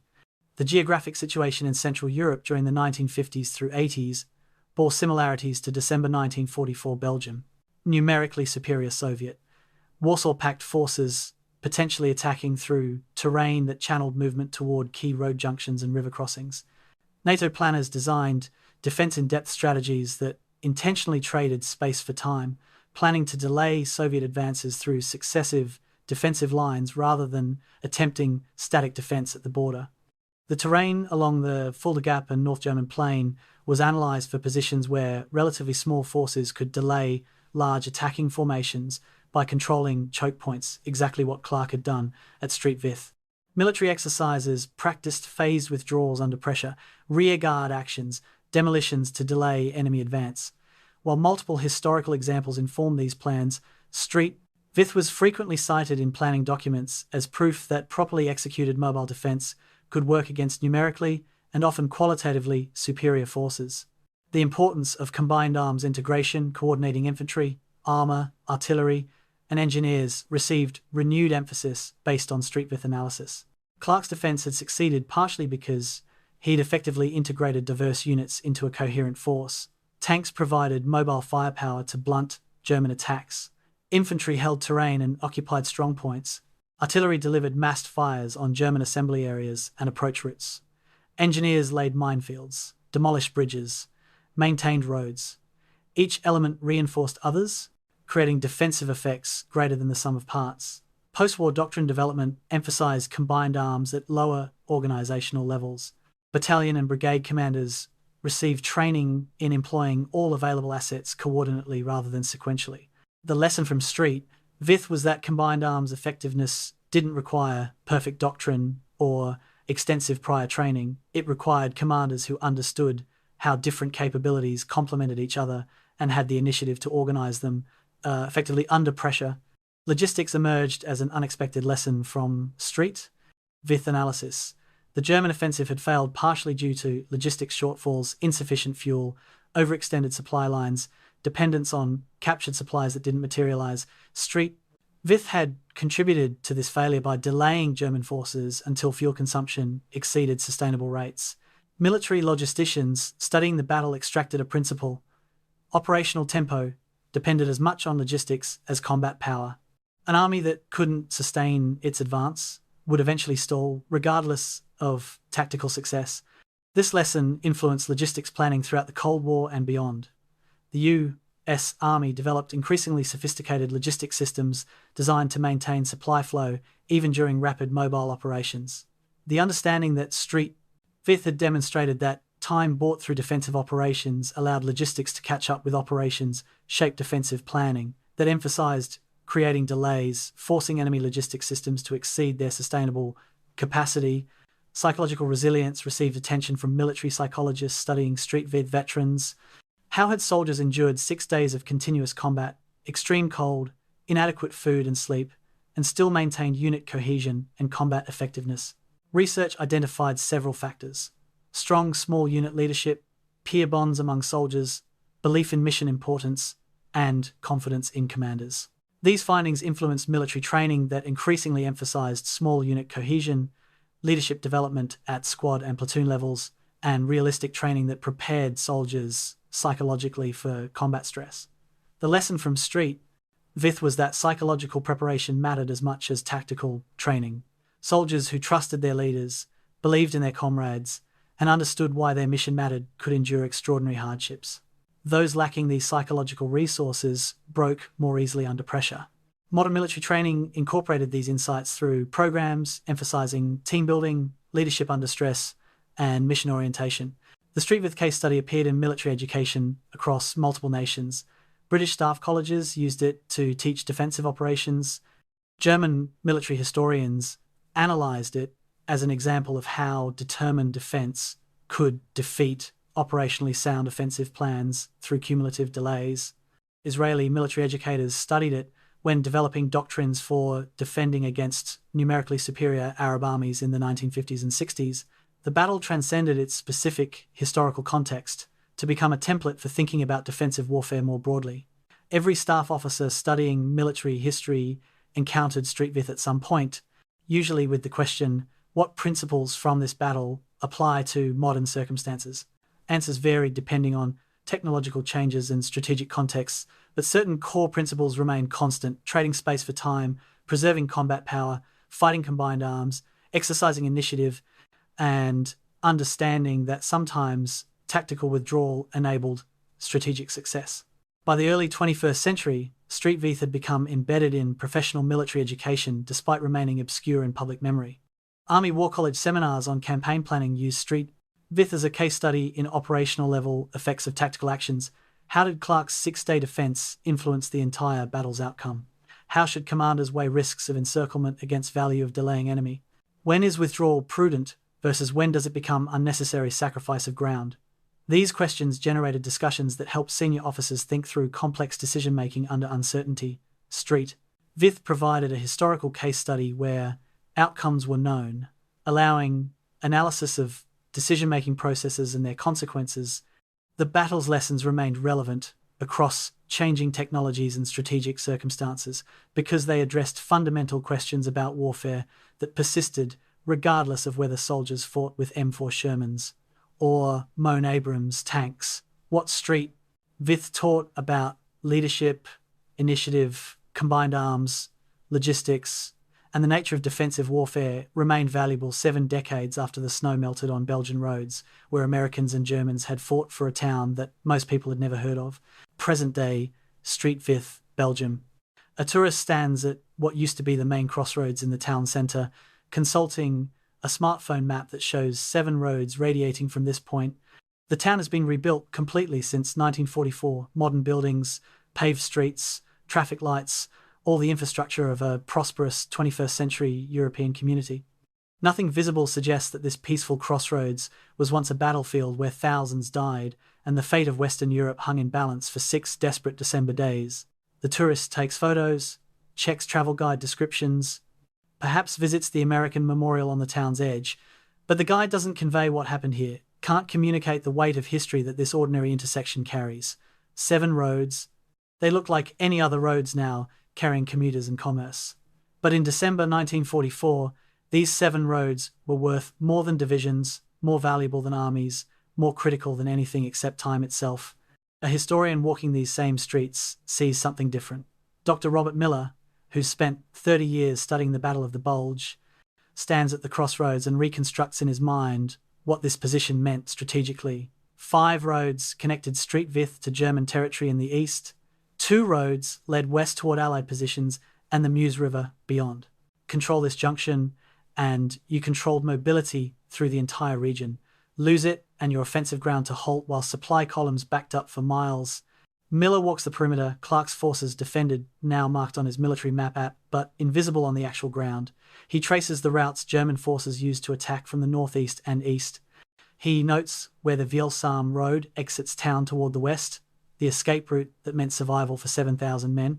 To Miller, this peaceful Belgian town is a palimpsest modern prosperity, written over wartime destruction, written over centuries of previous history. The layers are invisible to casual observers, but reveal themselves to anyone who knows where and how to look. The Belgian civilians who live in modern Street Vith maintain memory more carefully than their town's peaceful appearance might suggest. The town museum contains extensive exhibits about December 1944, including photographs of the destruction, artifacts recovered from battle sites, and first-person accounts from civilians who survived. Local schools include the battle in their history curriculum. Children learn about the American soldiers who defended their town, the German forces who destroyed it, and the civilian population caught between. Every December, commemoration ceremonies occur at the American Memorial, attended by town officials, Belgian veterans organizations, and the steadily diminishing number of American veterans or their families who can still make the journey. The mayor's office maintains correspondence with American veterans associations, preserving connections between defenders and defended. Memory here is active, deliberately maintained against the forgetting that comes naturally with passing decades. The civilians of Street Vith understand that their peaceful present was purchased with others' sacrifice, and they refuse to let that debt be forgotten. The American Memorial sits on a hillside overlooking the town, a simple stone monument listing the units that fought here, with bronze plaques explaining the battle's significance in English, French, and German. The site receives perhaps a few thousand visitors annually, mostly military history enthusiasts and relatives of men who fought here. It's nothing like the massive memorials at more famous battle sites. No crowds of tourists, no elaborate visitor centre, just a quiet place where people can reflect on what happened here and why it mattered.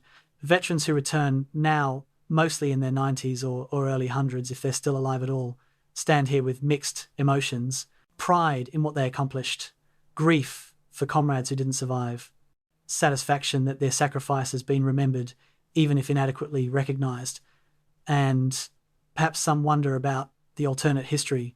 What would have happened if they'd failed, if Street Vith had fallen on December 17th as Germany planned, if the 7 roads had opened to German supply columns that day instead of 6 days later? The counterfactual question haunts any serious analysis of Street Vith. If the town had fallen on schedule, would the Battle of the Bulge have ended differently? Almost certainly yes. Would the Germans have won?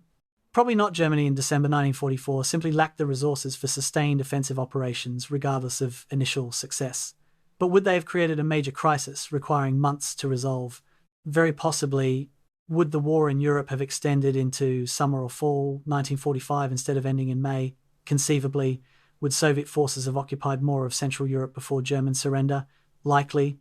These alternate timelines are unprovable counterfactuals, but they're grounded in serious analysis of operational capabilities and strategic constraints. What we know for certain is what did happen. Street Vith held long enough to contribute decisively to the German offensive's failure. Whether that changed the war's ultimate outcome or merely its timeline remains debatable. But for the men who defended the town and the civilians who survived its destruction, the question was never abstract. They lived the reality that resulted from their choices and sacrifices. Military analysts today recognize Street Vith as a case study in several enduring principles of warfare. First, terrain matters, particularly terrain that controls mobility. The 7 roads weren't valuable because they were well-built or strategically positioned. They were valuable because they were the only roads that could handle the traffic volume German operations required. In modern military terms, Street Vith was a key terrain feature, and controlling key terrain can be worth far more than controlling larger areas of less critical ground. Second, time can be a resource more valuable than territory. Clark's defense didn't hold Street Vith permanently. German forces eventually captured it, but the 6-day delay was more valuable than permanent possession would have been, because time allowed Allied forces to respond effectively to the German offensive. Third, sometimes losing a battle wins a campaign. By conventional metrics, the Americans lost at Street Vith. They were forced to withdraw, suffered thousands of casualties, lost the objective, but those conventional metrics missed the strategic reality. The defense accomplished its mission of delaying German operations long enough for larger Allied responses to contain the breakthrough. The human element, individual soldiers making individual choices under extreme conditions, remains central to understanding what happened at Street Vith. Grand strategy and operational planning mattered, but battles were ultimately won or lost by men in foxholes, tank crews, artillery gunners, medics, engineers, and all the other individuals whose collective actions determined outcomes. The soldier who held his position 10 minutes longer than seemed survivable, the tank commander who positioned his vehicle perfectly to destroy a German tank threatening a critical road junction, the artillery forward observer who called fire on his own position because German forces had overrun it, the medic who treated wounded under fire without regard for his own safety, the combat engineer who stayed behind to ensure bridge demolitions executed precisely on time. Thousands of these individual acts of courage, competence, and sacrifice accumulated into the defense that saved Street Vith long enough to matter. No single act was decisive. All were essential. This is the nature of infantry combat: grand outcomes, built from countless small actions by individuals whose names history mostly didn't record. The question of recognition, why Street Vith remains obscure while Bastogne achieved lasting fame, reflects broader patterns in how military history is remembered and taught. Dramatic narratives with clear heroes and villains, simple story arcs, and quotable moments become the stories that persist in public memory. Bastogne offered all of these: surrounded paratroopers, dramatic defiance, heroic relief.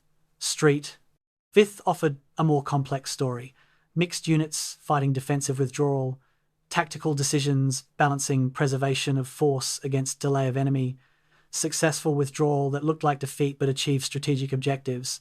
The simpler story gets remembered. The complex story gets studied by professionals but forgotten by the public. This pattern repeats throughout military history. Public memory favors dramatic last stands over successful retreats, famous one-liners over competent professional decisions, spectacular failures over workmanlike successes. Street Vith fell victim to this pattern.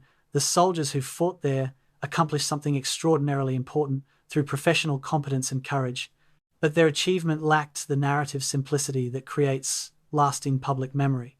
Standing at Street Vith's crossroads today, knowing its history, invites reflection on the nature of historical importance. Some places enter history through single dramatic events: Pearl Harbor, D-Day beaches, Hiroshima. Others matter because they were precisely the right place at the right time, where small forces achieved effects out of proportion to their size. Street Vith was the latter, not inherently important, but situationally critical, not dramatic in the Hollywood sense, but consequential in ways that shaped outcomes. The soldiers who defended it weren't necessarily braver or more skilled than soldiers fighting elsewhere. They were simply in the place where their courage and skill mattered most at that particular moment. That's often how history works, not through grand, preordained sweeps, but through accumulation of choices and chances, places and people intersecting in ways that determine futures none of the participants fully understood while living through events.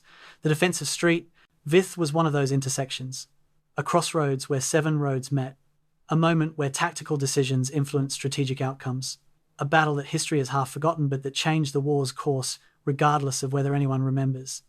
the final assessment requires acknowledging both achievement and cost. The defense of Street Vith saved thousands of Allied soldiers from encirclement, delayed German offensive operations by nearly a week, contributed decisively to the failure of Hitler's last gamble in the West.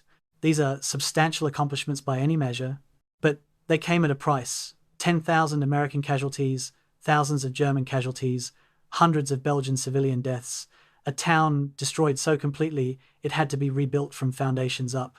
Was the cost justified by the outcome? Military professionals analyzing the question almost universally say, yes, the strategic value of the delay justified the casualties inflicted and taken. Civilians and families of casualties might answer differently. There's no objectively correct answer to questions about whether human lives spent achieving military objectives represent acceptable trades. We can only acknowledge that decisions were made, lives were spent, and consequences followed that shaped subsequent history. The men who defended Street Vith and the civilians who endured its destruction paid prices that can't be calculated in casualty statistics or strategic analyses. Their sacrifice bought time, and that time contributed to Allied victory. Whether the trade was worth it isn't for historians to judge definitively. It's for each person to assess based on their own values and understanding of what was at stake in December 1944. The 7 roads of Street Vith carry traffic again now: commuters, trucks, tourists, all the routine flows of modern European life. The roads don't remember the tanks and half-tracks that crawled along them in December 1944. The supply columns that backed up waiting for routes to open. The wounded evacuated along them. The soldiers who withdrew fighting under fire. Geography persists while history fades. But for those who know the story, who understand what happened here, these roads will always carry more weight than asphalt and concrete. They're reminders that sometimes the most important places aren't capitals or monuments, but ordinary crossroads, where extraordinary people did extraordinary things under circumstances that tested them absolutely. Street Vith held because it held, other battles could be fought,